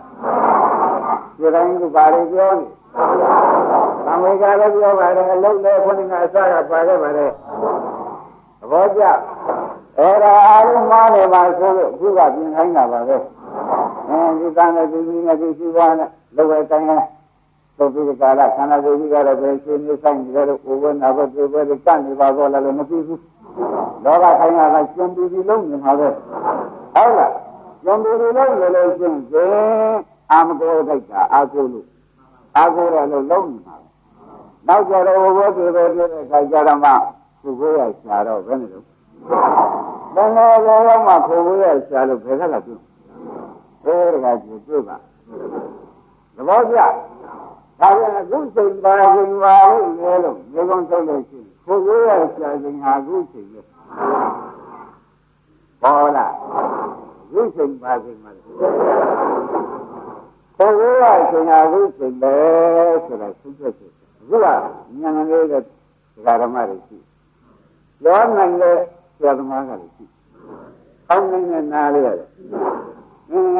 မိုးမသေးသေးလို့ဝေဒနာလေးကလည်းဒီတရားနိုင်တဲ့ချိန်ရအောင်တော့ဝေဒနာကျင်းနေပြီသဘောကျပုံလေးနေတဲ့ဝေဒနာမျိုးမရောက်ဘူးဒီနေရာဒီကလာနေတဲ့စွမ်းရည်လေးရှိသေးမရှိဘူးလားဒီချိန်ကခေါ်ရကိုမရရအောင်ဒီထားသင်္ကေတကြောင့်လိုက်မသွားနဲ့သဘောကျဒါဖြင့်အခုချိန်သင်္ကေတကပြန်ချိန်ရောက်တဲ့ကြီးလို့ပဲသာသမီရှိပါသူသုဇယနာတွေနဲ့ဉာဏ်ကိုဆွဲပြီးစွန့်ဖို့ချိန်ပဲသဘောကျဒါနဲ့ဉာဏ်ကိုဆွဲရသာသမီနဲ့ရှိပါဥစ္စာယနာတွေနဲ့ဘာလို့ရဉာဏ်ကိုဆွဲရမယ်ဒါတွေငါ့ကိုငါဥစ္စာမဟုတ်ဘူးတဲ့အနိစ္စဒုက္ခအနတ္တတွေပဲလို့ခင်ဗျားတို့ကိုယ်ရေးကိုရှာဖို့သူ့ကိုထားတာပေါ့ဉာဏ်နဲ့ထားပြီးကနာနဲ့ဆွတ်ထားလိုက်ကနာဖြတ်ထားလိုက်ရှိတာလည်းရှိတာပါပဲခင်ဗျားတို့သာဘုတော့ရှိတာပါဉာဏ်နဲ့ဆွတ်ထားလိုက်တော့သူ့ကိုပွားဖို့အတူကြည့်ပွားဖို့ဆိုပြီးအမိုက်ကိုလာခဲ့ရဒီလိုကုကဉာဏ်ဆက်ချင်ရောက်ပြီဆိုတာကသဘောကျကျွမ်းရမယ်လို့ပြောတာကဉာဏ်နဲ့ပြောရမယ်လို့ပြောနေပြီဟုတ်ကလားခင်ဗျားတို့အခုလည်းငါပါမလုံးနေတယ်တော့တခါကျွတ်သွားနေတော့သင်္ကေတရှိရပဲမလို့ဘူးလားဘယ်တော့ရောက်ဖို့လာတယ်အမျောကလည်းသံပါပြီနဲ့ဝေကြီးကလည်းသံပါပြီနဲ့ကိုယ်ကလည်းမိုက်ဆက်နေသင်္ကေတကြီးပြည့်စုံမှမသိလို့စီးမိရကလည်းကျုံပါပြီနဲ့အဲဒီတော့မှလန့်ပြန်ပြန်ပြီးငါလေးဆိုလို့ပုတ်ကြီးရွက်ပြီးအကုန်မြုပ်တော့မှထပြန်ရင်တော့ဒီကြီးလဲဘုဘောဝင်ဒီမှာလည်းဓမ္မတွေအဲ့ဒီကျမှထားပြန်ရင်ဘယ်နဲ့တော့အခုကနိဗ္ဗာန်ရောက်ဆံထားတဲ့ကဖြစ်ပြမင်းဖြစ်ပြမုံဖြစ်ပြအဆုံးဖြစ်တဲ့နိဗ္ဗာန်အခုရောက်ဆံထားသဘောကျဆံထားတဲ့ဥက္ကာတွေကတွေ့ထားလို့ရှင်းရှင်းသိချင်းသိပါကြည့်ကြည့်ပါတို့ဒီနေရာရောက်မှာပဲဟုတ်လားရုပ်ရှင်နဲ့မျောခြင်းနဲ့ပါရရလားအခုတိုင်းကနေမဲ့ဆံဖြင့်သင်္ကေတရှိတော့ပဲရုပ်မှမျောမှမြင်သေးရလားဒါပြန်မိုက်လုံးတန်တုံးလို့ဆိုရင်လည်းလွယ်သလားသဘောကျဒါပြန်90ကျော်ကစပြီးဒီကလာဒီဆက်လို့ရမယ်သူကဓမ္မမှာအခုချိန်ကစလို့ပါ90ကျော်ကအသက်တန်းကိုပြောတာပါဒီကယနေ့ကနဲ့ပြန်လာဆိုတော့ကိုယ်ကံကလည်းမသိတော့ဘူးဒီချိန်ကစပြီးပြန်ဘုရားရရှာဘုရားရလည်းတရားဆိုရဒါနဲ့ကြောင့်နာယဒုတိရောက်နာယဒုတိကလည်းအနိစ္စဘုံကြီးကိုခန္ဓာရောအနိစ္စမို့ပြစ်ကြ။ဉာဏ်သူလည်းခိုးရဆက်မှု။ယမဘုံလေးပြလို့ရရင်လည်းသူလည်းကဘာပြင်းပြီးသက်ရှိတယ်ဆိုသူသက်ရှိကုန်တော့သူကလည်းဖြစ်နဲ့ပြည့်စည်တယ်။သင်္ဃာခိုးရဆက်ဖို့တယ်။တပည့်ကြ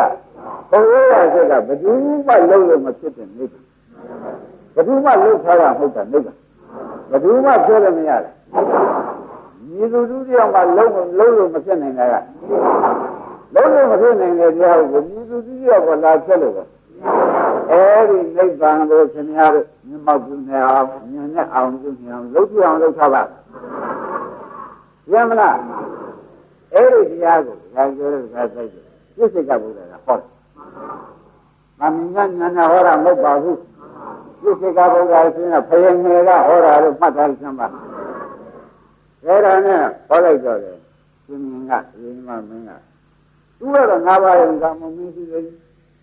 မမမေတန်ရှင်အမေရိကတွေနဲ့ရှင်မေရှင်တော်မြတ်ဗရမယာတွေနဲ့ဆိုတော့ဒီတရားနာကြည့်ပြန်လဲကြီးတာဖြစ်တာငါမဖြစ်ပြီသင်ဆုံးယုံကြည်လားဒါလည်းနားရတယ်ဘုရားတရားသိရဘုရားလေးညာလိုင်းနိုင်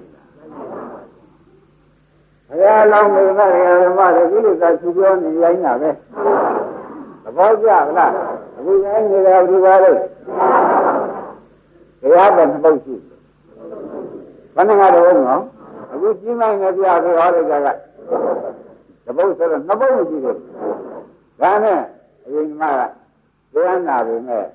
ပထမတရားလည်းသူကကြံတောင်လေးတွေကိုကိုယ်နဲ့မဆိုင်ဘူးဒုတိယတရားကနာကနဲ့နာပြီးကြတာပြောတယ်သူစိတ်ကမဝင်စားဘူးငါဒီလိုပြောရမှာလားလို့ဆိုတော့တောင်ကမလာဘူးဘာမှမပေါ်ရိုင်းနေတယ်ဆိုတော့လည်းရှင်းနေနေတော့ကဘဝကဘောရံတော့ဝါတဲ့ဒီကနှစ်ပုတ်ဆုံးသွားတော့ဘာနကဆိုတော့သိစိတ်ကပုဒ်ကတကားကြီးတဲ့တကားကြီးဟောတာလေကိုကနှစ်ပုတ်ရှိတယ်နှစ်ခါဝိပြီးဆုံးမလာဘူးသုံးခါဆုံးမရင်ငါမရရောက်မယ်လို့ဆိုဒီဒီကဘာသုံးခါဆုံးမရင်ပါတော့ငါမရရောက်လို့တော့ကွာတယ်မတော်ဘူးဒါရမရသဘောပေါက်ဘောရဒီကဥပလာကွန်ပျူတာကမနည်းအမှုကွန်ပျူတာဆိုတဲ့တုန်းကဒီလိုဆုံးမနှစ်ခါတော့ဆုံးမသုံးခါဆုံးမရင်တော့ကိုယ်ပြန်ပြီးကာလငါတို့နှုတ်လန်ထိုးလိုက်မယ်ဆိုတော့ကညှို့လို့လေ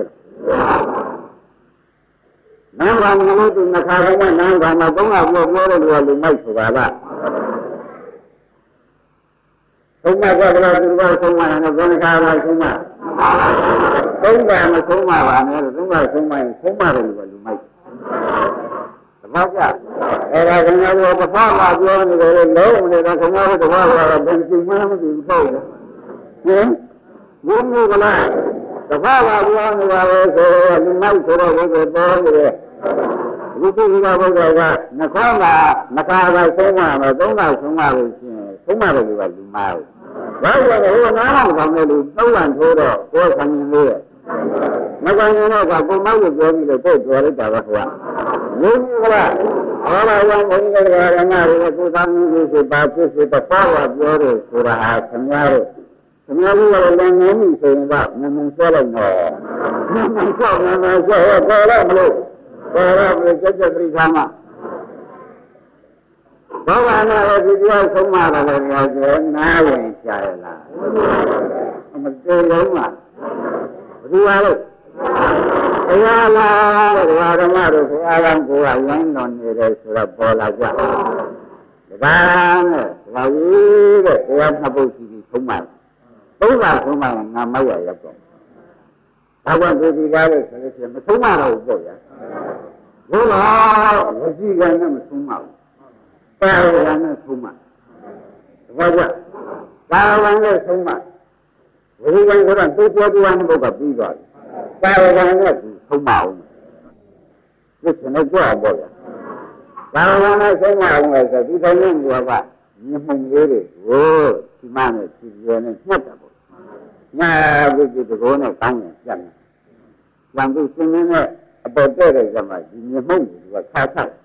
ဘာကွဲတဲ့ရှင်င်းကောင်းပေါ်ကြ။အဲ့ဒီမှာတတိယ။နောက်ရှင်င်းလောက်နေတာဒီကားလို့ဆိုရင်တိုင်းပြည်အုပ်ချုပ်မင်းလို့နာဖို့ဘယ်သူမှမရှိမှတော့ဒီရှင်မုံနေငေါ့ကူရောက်ပါဘောလား။ဒီမပရိယ။ယုံကြည်လားဒီမုံနေငေါ့ကူရောက်ကူငါဘုရားကသူပြောလို့ဒါလည်းကောင်းရင်တစ်ပါးတစ်ပိုင်းကလာမမသွားနိုင်ဘူးသူ့မှာကြည်စမ်းပါဦးကြွသွားပြီငါဘောတန်ရှင်မုံကြီးချသွားတယ်ငါပြောမိုက်ပါလားလို့ကြံကြည့်ရသဘောကျဟောကကူကြီးငါပြောမိုက်ပါလားဆိုတော့ခေါင်းပေါ်စမှဓမြမှန်းသိဆိုသလိုပဲပြောမလားဟုတ်တော့ကျမှတော့ဒီလိုရင်းနေတာပဲဟုတ်ကဲ့ငါဓမြမှန်းသိဆိုတော့အဲ့ဒီပုံကလာတာသဘောကျဘာလို့ဘာလို့ဆုံးမလိုက်ကြမှာဘာပြောလို့ဘာကောက်တယ်ငါကိလေသာသူပြောလို့လူကြီးကသွားသားမှမခုံနိုင်မကြွဘူးသူကိလေသာသူပြောလို့ပုဂ္ဂိုလ်မဟုတ်တဲ့အတွက်ကောင်းနိုင်ပြန်ပြီးဒီကလာသွားလိုက်တယ်သာသူမှနေရာဆိုင်တာသူမအစ်စ်တရားရှိတဲ့ပုဂ္ဂိုလ်ငါတရားမရှိတဲ့ကိလေသာလေးပတ်ကိုကြောင့်လေးနေတာပဲသူကသူရင်းနေတာပြီးတခါတော့ဘာလမ်းကိဆိုတော့ရင်းနေတဲ့ကနေ့နန်းတော့ပြန်လာပဲကျန်ပြီးတော့လည်းဆက်ဆံနေဒီကဥဆိုတဲ့တန်ခမ်းတော်တော့တော့ဖက်ဆက်ရှင်းထွက်တာသိလာပြန်တော့ခဏလေးစဉ်းစားနေတာမဟုတ်ဘူးရင်းနေလားဘာတော့ထောက်လို့စိတ်ကူးနေတာကြာဘူးကြာဘူးဆိုတော့ရှင်းမှာပဲ ဒီလိုကလားအတော့ဒီမှာတော့ဒီမှာစိတ်ကူးပါကူးပါကူးရတာကိုကကူးလိုက်ဇိုတို့ကပေါ်လာလိုက်ဇိုတို့ကသားတို့ကငယ်ကလေးသမီးတို့ကမလိမ္မာကလေးလို့ဒီလိုညာကလေးကငါမရှိမဖြစ်တော့ဘူးလို့မတော်ဘူးလို့ကိုယ်ကဥပ္ပံလုံးနေတဲ့ဥစ္စာပဲဆိုပြီးဒီတော့ကိုယ်ကမထွက်ချင်ဘူးရင်းနေလား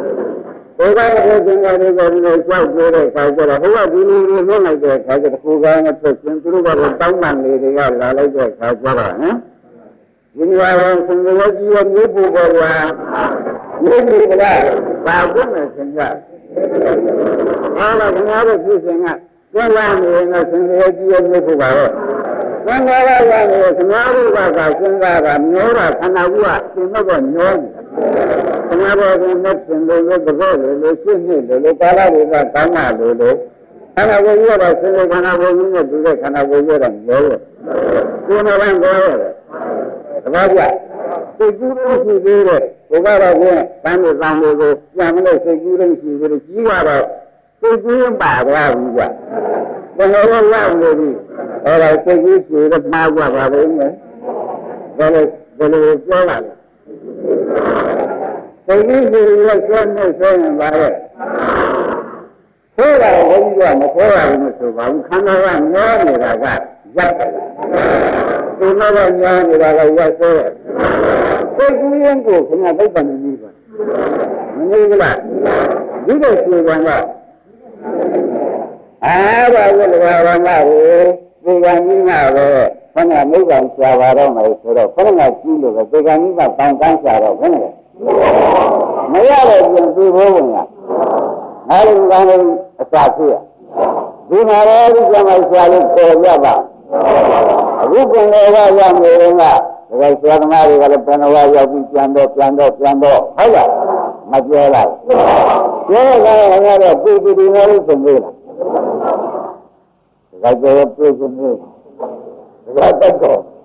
ဘယ်လိုမျိုးမလဘကိုမျိုးကိုကြောက်ကြောက်ပဲလူရတယ်ကိုဆက်တယ်အခုကြောက်လားအဲ့ဒါကြီးကလည်းဆိုနေရမှာတော့အလင်းဆိုးတဲ့စိတ်ကူးရှိလို့မှတ်ပြီစိတ်ကူးရှင်းရှင်းလို့ရှိတာမဟုတ်ဘူးညောနေတာမသိဘူးရှိရှင်ရှင်လို့ဆိုတာကဒီလားညောနေတာကိုအမှန်ညောနေတာမသိလို့ရှိတာ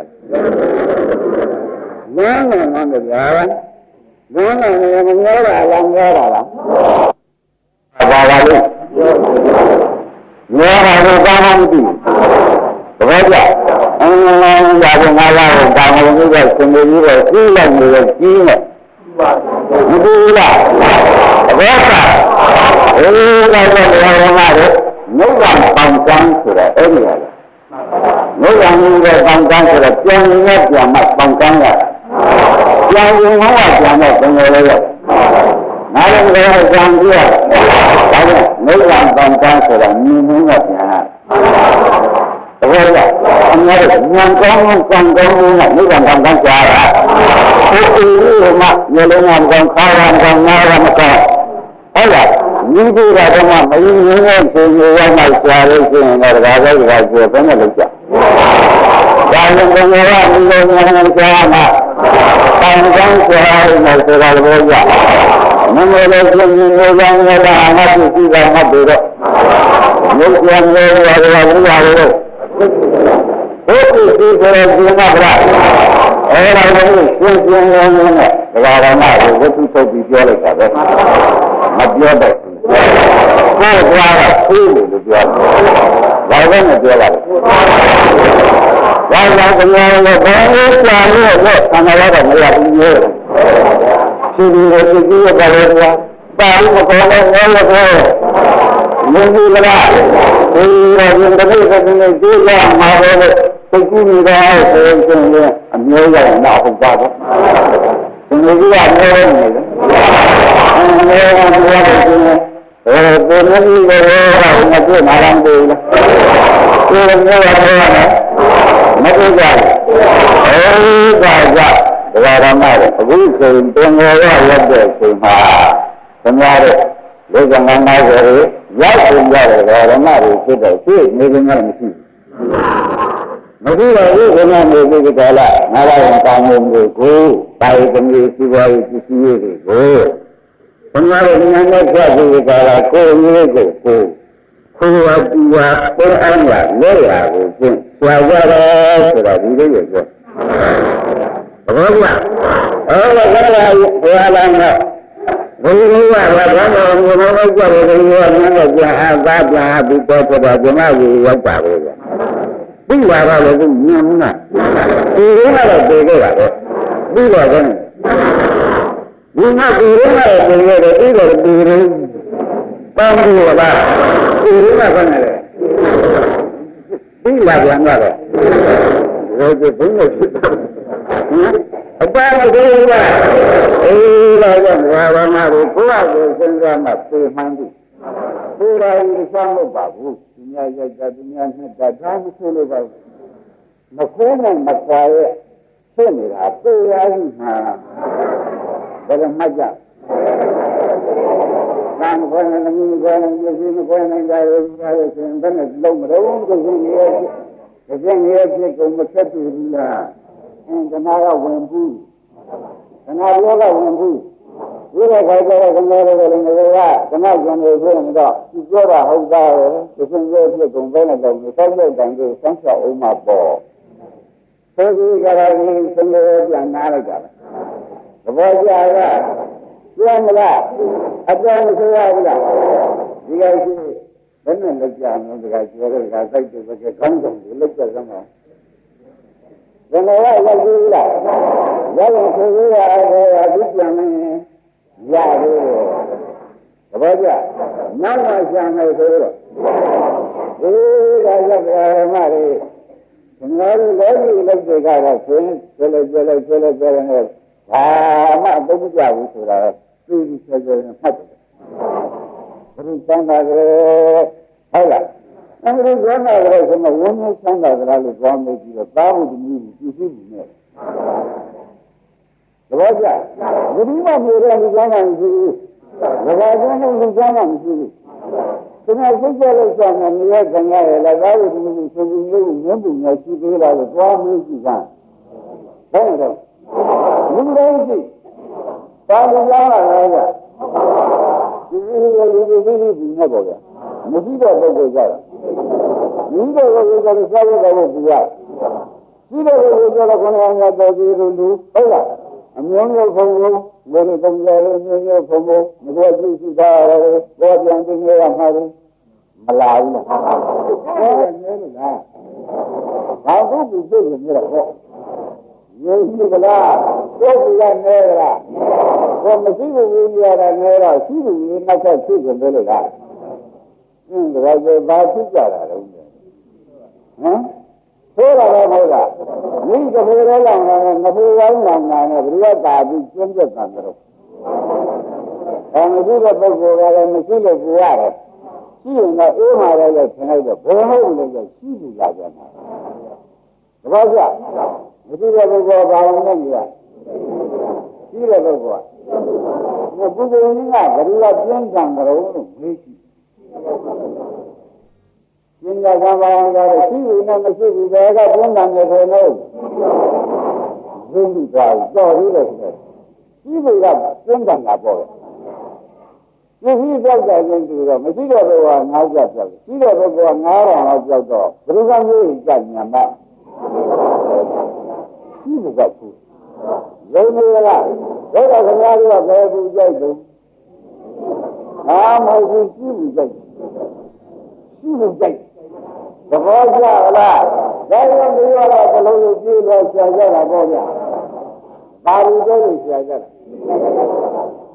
တို့ခင်ဗျားတို့ကအေးဆရာတော်လားဘူးဆရာကြအခုတောင်ကိုယ်တိုင်တင်ကိုယ်တိုင်ရှိတယ်နောက်တစ်လောက်ရှိလို့ရှိရင်တော့ထိုင်နေကောင်းပါရဲ့သံဃာကဘယ်လိုမှထိုင်တိုင်းလဲသံဃာတို့ထိုင်နေကောင်းပါရဲ့ဆိုတော့ကောင်းပါမလားဒီလိုရှိလာတော့ဆိုရင်းရှိလာလို့ဆိုရင်းကတိုက်ကြတယ်ဆိုရင်းကတိုက်တာရှင်တယ်ဟုတ်လားဆိုရင်းကအဲ့ခံရမယ်ဆိုတော့လာတွေကလာမှာပဲတပည့်ကြဒီကောင်းမှုဒီကုဏကြီးပဲဆိုတာကသီးတယ်အဲ့ဒါတော်တော်မှလည်းမရှိတဲ့ပုဂ္ဂိုလ်ကမရှိတဲ့ဘူးနဲ့ ရှိရင်လို့ကြိုးစားနေကြလို့ရှိရင်ဖြင့်ရှိဘူးကလေးခံရင်သေးလို့ရှိတဲ့ပုဂ္ဂိုလ်ကတော့အခုရှိတဲ့နေတဲ့ဆင်ညာတော့အခုပူရနေသေးတယ်နောက်ပြီးလို့ရှိရင်ဒီတော့ကောင်းတယ်လို့သူလည်းအတူဖြစ်ကြလို့ဒါကြောင့်လောကရှိပါရှာနေကြတဲ့ပုဂ္ဂိုလ်အေးဖြစ်ကြတယ်အပူလေးထောက်ဖြစ်ကြတယ်နန်းကိုမပါဘူးပါသေးအပူသေးခြင်းလို့ဆိုတော့ညံပါသေးအေးလေးဖြစ်ခြင်းလို့ဆိုရင်တော့အပူသေးခြင်းလို့ဆိုရင်ဒါကဘယ်ဘက်ကအေးဖြစ်ခြင်းလို့တရားဓမ္မကိုနာရောက်ကြလားအလကားပြောနေကြတာတဲ့ခုတရားဓမ္မကိုနှလုံးသွင်းနေတဲ့အေးတဲ့ရာဇိကပုဂ္ဂိုလ်တော့ဖြင့်ဘုန်းကြီးကဩတရားကအကောင်းဆုံးပဲနိဗ္ဗာန်ကြီးကအေးတာအပြင်ဆန္ဒဆုံးပဲအဲဒီပုဂ္ဂိုလ်ကြတော့ဘုန်းကြီးကသိချ။ကျန်တဲ့ပုဂ္ဂိုလ်တွေဆိုရင်အပူရှာရုံးလို့သိချ။ဘယ်လိုဆုံးလို့လဲကြ။မဲလို့ရှားနေတာ။သဘောကျဘာလို့ရှားကြ။ဓမ္မရေဒါပြန်အပူဆိုတာငြိမ်းနေလို့ရှိရင်ငြိမ်းရင်ငြိမ်းကောင်းတယ်လို့အခုတော့ခေါင်းနဲ့ဖြစ်အခုပူလေးကရှိတယ်အပူကြီးရှောင်းသဘောကျလားအပူလေးကအပူကြီးတွေကလည်းဆင်ခွင့်ဓမ္မတွေဘယ်ကလမ်းပြင်းတော့ဒါကခင်ဗျားတို့ဘာလို့ရှားလို့ရှိတော့ဟုတ်ပြီယူပြီးတော့ခင်ဗျားမင်းလေးကအပူကြီးလောက်ရှားတဲ့ပုဂ္ဂိုလ်ပါပြန်လာတော့ဒါကယူကောင်းရပြောလို့တောင်းမှမြင်လို့လားတောင်းမှမြင်ရတယ်ဒီကပါဘူးလားတောင်းမှဒီကသိတော့ဆိုးနေတာဒါကဓမ္မတို့ဒါယူဖို့ပေါ်ကလားဘောတော့မှလောဘဆိုတာမျိုးကပြည့်တယ်လို့မရှိဘူးနော်ဘယ်လိုလဲလို့နေတာကြီးပဲဆိုတော့လူထဲမှာလူချမ်းသာမရှိဘူးတစ်ကဘာလုံးမရှိဘူးတစ်ကဘာလုံးလူချမ်းသာမရှိပါဘူးဘာလို့လူချမ်းသာမရှိသလဲဆိုတော့လိုးနေတဲ့ပုဂ္ဂိုလ်ကြီးပဲလုံးနေကြလားလုံးနေတဲ့ပုဂ္ဂိုလ်ကပူးနေတာကြီးပဲဆိုရင်တော့မရှိတဲ့ပုဂ္ဂိုလ်မရှိဘူးရှိတဲ့ပုဂ္ဂိုလ်ကဒါကမရှိတဲ့ပုဂ္ဂိုလ်ဒီကလည်းရှင်ရှိပါများရှိခြင်းနဲ့ဆိုရင်ဒီတော့နှစ်ဆရာကိုရှိတဲ့ခြင်းနဲ့ရှင်ရှိဘူးတောင်းလာတာပဲရှိတဲ့ပုဂ္ဂိုလ်ကဒီလိုရှိခြင်းများလည်းဘာတောင်းလာတာလဲဒါကြောင့်ဘုရားနဲ့နောက်ပြီးကျင်တာပေါ့ဒါကြောင့်ဘုရားဆိုတော့ဆောင်းမှာလားတရားဓမ္မတွေဆောင်းမှာလားဒီလိုတရားဓမ္မတွေနေကုန်တယ်မောကပူပါလို့နေကြဝါကြလိုက်တာဆောင်းမှာဘူးမဆောင်းဆောင်းမှာဘူးမဆောင်းဆိုတော့တရားဓမ္မတွေတောက်နေဆိုတော့မတောက်ဘူးမတောက်နေဆိုတောက်တယ်ဆိုတော့ဒီလိုကိုဘာဖြစ်နေတော့ကကျူးပြီးတော့ဘယ်လိုကျူးကြလဲဒါကဘုရားရှင်ကအုံမာတော်လို့ဘုရားကဟောတာကောင်းကောင်းသဘောကျလားသိမနော်ဘာလို့လဲဒီပူပါဘာဘူးသုံးလို့မေးကြပါလေဒီလိုသာဒီပူပါဘူးပါလေပြောမလားဒီလိုသာဘူးဒီကားလို့ရှင်တရားဓမ္မတို့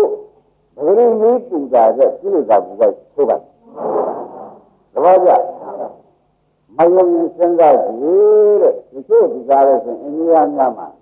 ယောက်ျားတွေလည်းဆိုမိန်းမမိဘတွေကိုခုန်ဆင်းမိဘတွေကိုခုန်ဆင်းရှင်တောင်းလို့ကိုပြင်းနေထားတယ်ဒီဝါရရှိအိန္ဒိယမှာမိဘတွေကိုခုန်ဆင်းရတယ်မိန်းမအဲ့ဒါဘာဘူးတဲ့ဘာဘူးပြင်းတယ်ဆိုတာသဘောကျမိဘတဲ့ရှိလိုက်တာကပြင်းရှိလိုက်တာကခုံတာချกว่าရှိလိုက်တာကိုကြည့်လို့ကိုဆက်ဆင်းဝိညာဉ်ရာသဘောကျပြီနော်ဒါကြောင့်မိမိနဲ့လူချင်းသူပဲကသာပြီးတော့ရှင်းမလားကဲငရေမိရတရားဓမ္မတွေသင်္ကြန်ရနေပြီဘယ်သူကဒီသနာကနေဒီကနေကြောက်ဆိုတော့မှငရေမိပူးပြီးတော့ခါဒီကနေကြည့်ပဂရိနဲ့လုံးနဲ့ညင်းနေကြတယ်ပြောနေတော့ကန်းဘယ်လိုပြနေငရေမိသဘောကျအဲဒီငရေမိကြီးတဲ့မှာဒီတရားဓမ္မတွေရောက်သွားတာဘာကြောင့်ရောက်သွားတာလဲလို့ပြောတယ်ပြိဿာဘူးကြောင့်ရောက်သွားတာပြိဿာဘူးကြောင့်လေကြမှုရရမှုတွေကြောင့်အကုသိုလ်ပြိဿာဘူးတွေကြောင့်ဒီဘူးကြောင့်ဓမ္မတွေဟိုဘူးတွေရောက်ရတယ်ယေကြီးပြလာရကြဘယ်ဘူးကြောင့်မြေဘူးတွေရောက်ဒါဖြင့်ဓမ္မတွေပြိဿာဘူးက ပါပြင်းတယ်ဆိုတာသဘောကျဒီသာဘူးတော့မိဘူးကဘယ်ပါပြင်းတော့ဒါဖြင့်ဓမ္မတွေအပူတော့ပြင်မဖြစ်ပါနဲ့ရှင်းမလားဒါမဖြစ်ပါနဲ့မဖြစ်ပါနဲ့ဆိုတော့ရပြီနဲ့ရောင်နေပါအဲ့ဒါလူချမ်းသာရပြီနဲ့ရောင်နေတာဘာခေါ်ကြလဲဒါကြောင့်ပန်တုတ်စီပရမန်ဇဏလို့ဓမ္မပဒကဟောလိုက်ဘုရားကလေပန်တုတ်စီရပြီနဲ့ရောင်နေရောင်ရဲနေနေတဲ့ပုဂ္ဂိုလ်ပရမန်ငံကျတော့ဇဏံတတိရပြီနဲ့ရောင်နေတဲ့ပုဂ္ဂိုလ်ကသူ့မှာဘာမှမသိဘူးတဲ့သူ့မှာတစ်ခေတ်ကဟိုပူကြီးပြေးလောက်နေတဲ့ပုဂ္ဂိုလ်မိလောက်ကြာကြနေတဲ့ပုဂ္ဂိုလ်မိလောက်ခံရတဲ့ပုဂ္ဂိုလ်တစ်ခေတ်သွားလို့နေနေกว่าသူကအေးတယ်တဲ့သူကတစ်ခေတ်သဘောကျရောင်ရဲနိုင်တဲ့ပုဂ္ဂိုလ်ဘာခေါ်ကြခင်ဗျားတို့ရောင်ရဲနိုင်ရလားလို့နေတာတော့မဟုတ်လားအားလုံးလည်းလို့ရှိရင်တစ်ခေတ်မပြောတဲ့လူချင်းမိလောက်ခံရတာမှတ်ပြီးတော့သဘောကျဒါဖြင့်ဒီပူငိမ့်မှတော်မယ်ဒီပူမငိမ့်ဘူးတောင်ကောင်းဖို့ရောက်မှာမဟုတ်ပါဘူးငိမ့်ပြီလားဒါဖြင့်ဓမ္မတို့တရားကအားထုတ်ကြပြီတော့တရားမှတရားကိုနိုင်ပါဘူး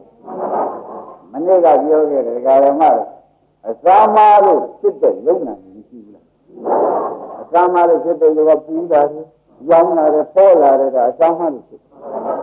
အစာမာလို့ဖြစ်တဲ့ကို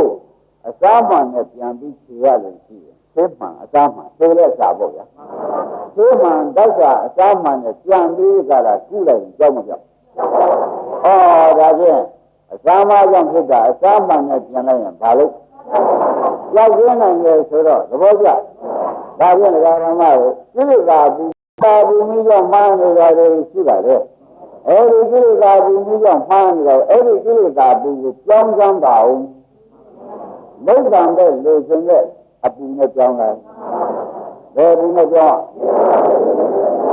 နိဗ္ဗာန်လူချင်းတဲ့သနာနဲ့ပဲကြောင်းလိုက်ကြောင်းလိုက်လို့ရှိရင်ဒီဓမ္မတို့မပေါ်လာလိုက်တာမပေါ်လာလို့ရှိရင်ဒီဘူးငိမ့်နေမယ်ဆိုတာသဘောကျဒါပြန်အစာမာကြောင့်ဖြစ်တဲ့ဝေဒနာကိုအစာနဲ့ကြောက်ကိလေသာပူကြောင့်ဖြစ်တဲ့သဘောကိုကိလေသာပူကိုပဲကြောက်အောင်လုပ်ပြပါမယ်ရှင်းမလားဒါပြန်နိဗ္ဗာန်ရခြင်းတဲ့လောဘနဲ့နိဗ္ဗာန်လုံးလို့ဆံကိလေသာနဲ့ပဲလုံးလိုက်လုံးလို့တဲ့ခါကျတော့လုံးနေတော့ဒီကိလေသာပါသေးရဲ့လားဒါပါအောင်လည်းဖြစ်တဲ့မြင်တာတော့ကိလေသာပါမြင်မှာဘယ်တော့နိဗ္ဗာန်ရခြင်းလားကိလေသာပေါ့ဗျာနိဗ္ဗာန်ကိုများတော့ရသေးတာပဲဘယ်နဲ့ကောင်ကလည်းဘယ်ရှိရမလို့ဆိုတော့လေကိလေသာအဲဒီနှစ်ခုမူတော်ပြီးလှုပ်ဆောင်မှညာနိဗ္ဗာန်ရကြလို့ရခြင်းကလည်းကိလေသာပဲဒီများကြောင့်ရပြီးတော့ငါဘယ်နဲ့ကြောင့်မရဘုံလို့ဆိုမာနလည်းကိလေသာပဲဒါပြန်တဏမာနနဲ့နိဗ္ဗာန်ကိုမရရအောင်လုပ်သဘောကျဒါရင်ဒါရင်ဒီကခန္ဓာ၅ပါးထားတာပေါ့ခန္ဓာ၅ပါးကဒီကဝေဒနာနဲ့ဉာဏ်နဲ့ဝေဒနာနဲ့စိတ်ပဲထားလိုက်ပါတော့ဒါကြောရာပေါ်လို့နေတာသိနေပေါ့ဒါကြောင့်ဝေဒနာကိုဝေဒနာရှိပေါ့ဗျာစိတ်ကြိုက်တဲ့ပုဂ္ဂိုလ်ယူခြင်းစိတ်ကြိုက်တာရှိအပြည့်မြင်ကြလို့ရှိရင်ဒီလိုရှိတယ်အပြည့်မြင်ရင်ဒီလိုပဲဆိုရဘောကရုပ်ရှိတဲ့ပုဂ္ဂိုလ်လည်းရုပ်မြင်ရင်လားအပြည့်မြင်ရင်နာမ်ရှိတဲ့ပုဂ္ဂိုလ်လည်းနာမ်မြင်ရင်လားအပြည့်မြင်ရင်ဒါကြအပြည့်ဆိုတာအိဋ္ဌဒါကြအိဋ္ဌမြင်လို့ရည်ကြည့်အိဋ္ဌမြင်ဒုက္ခမြင်အနတ္တမြင်တာပဲအခုမြင်ကုန်မြင်တာပဲဒါဒီဥစ္စာကိုမမြင်မြင်အောင်လုပ်မယ်ဒါမြင်မှနိဗ္ဗာန်ရမှာတဲ့ဆိုပြီးဒီဘက်ကနေသနာနဲ့ဒါမြင်မှနိဗ္ဗာန်ရမှာငါလည်းနိဗ္ဗာန်လို့ခြင်းတဲ့သနာနဲ့လို့ခြင်းလိုက်ဒီများတော့ရပြီးတာပဲနိဗ္ဗာန်ရှိရကဥရု80နဲ့ဘိုးကြီးတလေးနေနိဗ္ဗာန်ရသွားတယ်ဘုရားနောက်ကလူတွေမရဘူးလားငါလည်းဘယ်နဲ့ကြောင့်မရပဲရှင်မာနတဲ့သနာမာနတရားနဲ့တဲ့သက်ဒီကာရဒီရုပ်ပေါ်နံပေါ်သံဃဝေဒနာရဲ့စိတ်တို့ပေါ်မှာတဲ့ဒါဓမ္မတွေဖြစ်ဖြစ်ရှိကြလားမဂ္ဂင်၅ပါးနဲ့ဖြစ်ဖြစ်ရှိဝေဒနာလေးတွေဘာလို့ဒီလိုဖြစ်လိုက်တဲ့အခါကျတော့ဟိုသူတို့ကတိုက်တွန်းတာပြီးတယ်ရှိတဲ့ချိန်မဂ္ဂင်၅ပါးကပါတယ်ဒီလိုမပါဘူးခဏနဲ့မှာတော့ပါလေသူကတိုက်တွန်းပေးတာလည်းရှိသဘောကျဒါဖြင့်ဒီတမာကြောင့်ဒီမဖြစ်လားမဖြစ်ဘူးလား ဒီတဏှာကြောင့်ပါဖြစ်သဘောပါမဟုတ်ဘူးတဏှာပါကြလားမို့ဒါဖြင့်ဒီလာရီရလို့ဆိုရင်ဓမ္မတို့သိချာမှကြမ်းပါဦးအကူကြီးပေးတဲ့တဏှာအကူကြီးပေးတဲ့မာနအကူကြီးပေးတဲ့တဏှာကျမ်းမလားဒါကြောင့်ဓမ္မတို့ဒီတဏှာမာနဖြစ်ကောင်းတယ်လို့မှတ်လိုက်ဘယ်လိုဆိုကြခဏလေးနားကြ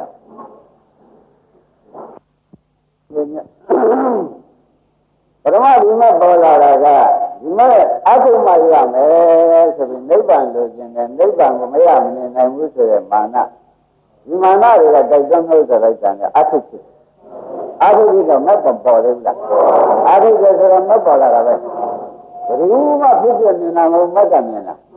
ဘယ်သူကအားပေးလို့မြင်လာပါလဲခဏမှလည်းအားပေးလိုက်ဒါနဲ့ဖြစ်ပြကလေးတွေမြင်ကြသဘောကျဒီလိုကလေးတွေမြင်တော့ဘယ်နဲ့တရားစားတယ်ဉာဏ်ရှင်နိုင်တဲ့တော့ဖြစ်ပြမုန်းတဲ့ဉာဏ်လဲကျိုးစားရှိတော့မုန်းသဘောကျဒီဖြစ်တဲ့ကိုကျိုးစားပြီးကြလည်းရှိပါများတော့ဖြစ်တဲ့ဆိုတော့ဒုက္ခသစ္စာပဲလို့ဆိုပြီးဒီကလာဉာဏ်နဲ့မှလည်းဒီဉာဏ်နဲ့မပေါ်ဘူးတော့တော့လည်း7ပါးဖြစ်လာမှာဒုက္ခပိုင်ကနေ7ပါးဖြစ်မရှိဘူးလားဒီတော့လည်း7ပါးလည်းပေါ်လာတာဓမ္မတို့ဒီဝေဒနာတွေကဓမ္မတို့ဖြစ်သွားဘူးထုတ်သွားတော့ဝေဒနာညရောတာဝေဒနာညရောတာဆိုတော့ခဏညရောတော့မှတ်ပေါ်ဒါဒီမဲ့ဒီဘာလို့ကြုံဆိုခဏကတ်ဒါနဲ့ခဏရောဖြစ်တဲ့မဲ့ဒီဘာလို့ကတ်ဒါကြောင့်ဒီခဏနဲ့ဒီမာနဖြစ်ကောင်းပါကျန်နာရဟောရုပ်ရည်ဒါကြောင့်ခဏတဲ့ဒီနှစ်ခုကိုလည်းလောက်တာလောက်ပါမရမလို့သူများတော်ရစေတယ်ငါတို့ကြောင့်မရပဲရှိရမယ်လောက်တယ်လို့သူများတော်ရစေလို့ရစေတယ်ငါလည်းလို့ရလို့ရှိတာပဲလောက်တယ်လို့ရရမှာပဲဆိုတာသဘောကျဒါပြန်ဓမ္မတို့ကဏမာလည်းကြောင့်ဖြစ်တဲ့မဲ့ပြီကဏမာနမပေါ်ဘူးလားသူတို့ဆုံးတော့မဲ့ကြမပေါ်ဘူးလားမဲ့ကြဆုံးတော့ဝေဒနာမျိုးတာဟောဘာချုပ်သွားမချုပ်ဘူးလားမပေါ်လည်းချုပ်တာကဏာနိရောဓဥပါဒနဲ့ချုပ်ဥပါဒနိရောဓဓမ္မဘဝရဲ့ပုံချုပ်တယ်ဆိုတော့တဏှာဥပါဒံကံကိုချုပ်တယ်ဆိုရဲကသူတို့နှစ်ခုမူတည်လိုက်လို့မဲ့ရမက်ကတခါပြန်ချုပ်တပည့်ကြဒါပြန်အစာမကြောင့်ဖြစ်တဲ့ဝေဒနာကိုအစာနဲ့ပြန်ချုပ်တပည့်ကြအစာမကြောင့်ဖြစ်တဲ့ဝေဒနာကို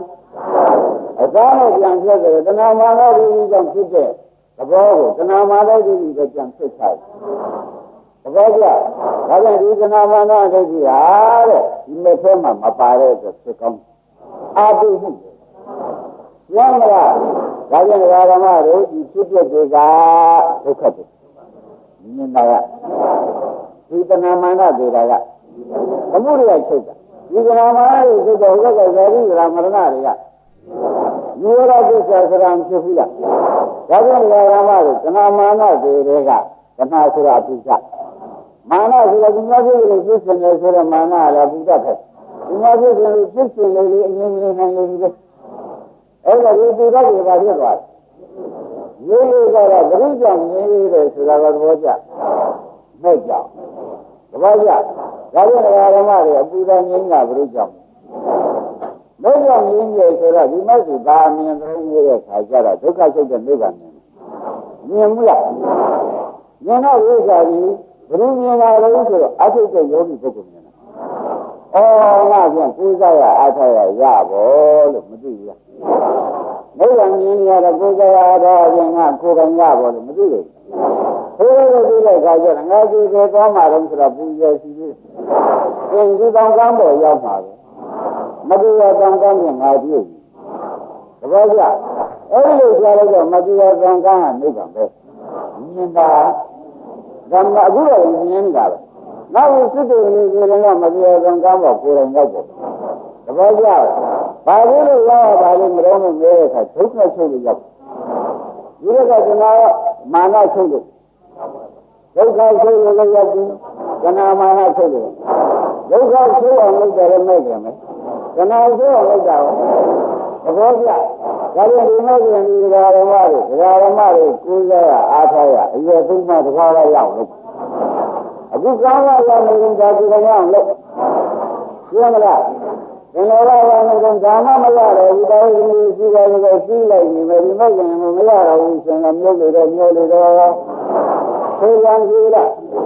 သဘောပါကြဒါပြန်ဓမ္မတို့အရွယ်သုံးမှမှာလည်းတတိယရွယ်ရောက်နေတဲ့ပုဂ္ဂိုလ်တွေမြန်မြန်လုပ်တာဒီလိုကဆိုရင်ဒီနေ့လမ်းနဲ့ဆံလာမသိတော့တော့ကျန်တဲ့ပုဂ္ဂိုလ်လည်းမြန်မြန်လုပ်ခန္ဓာကိုယ်အများမရဘူးဆိုတော့ရင်းနေကြလားအများကြီးသိကူးနေတဲ့ဒီရောက်တော့တယ်အများကြီးတော့ဒီလိုကြည့်ရလို့နေတယ်မဲ့အဲ့ဒါလည်းညောင်းဒီတော့ဒီလိုကြည့်ရတော့ဆိုတော့ကောင်းရလားဒါပြန်ဓမ္မတို့လိမ္မာကြီးရောက်ပလားမရောက်ဘူးလိမ္မာကြီးရောက်လို့ရှင်ဘာလို့အမြင်ပေါအောင်လုပ်ထားရမလဲမိစ္ဆာအမြင်ပေါအောင်လုပ်ထားပါ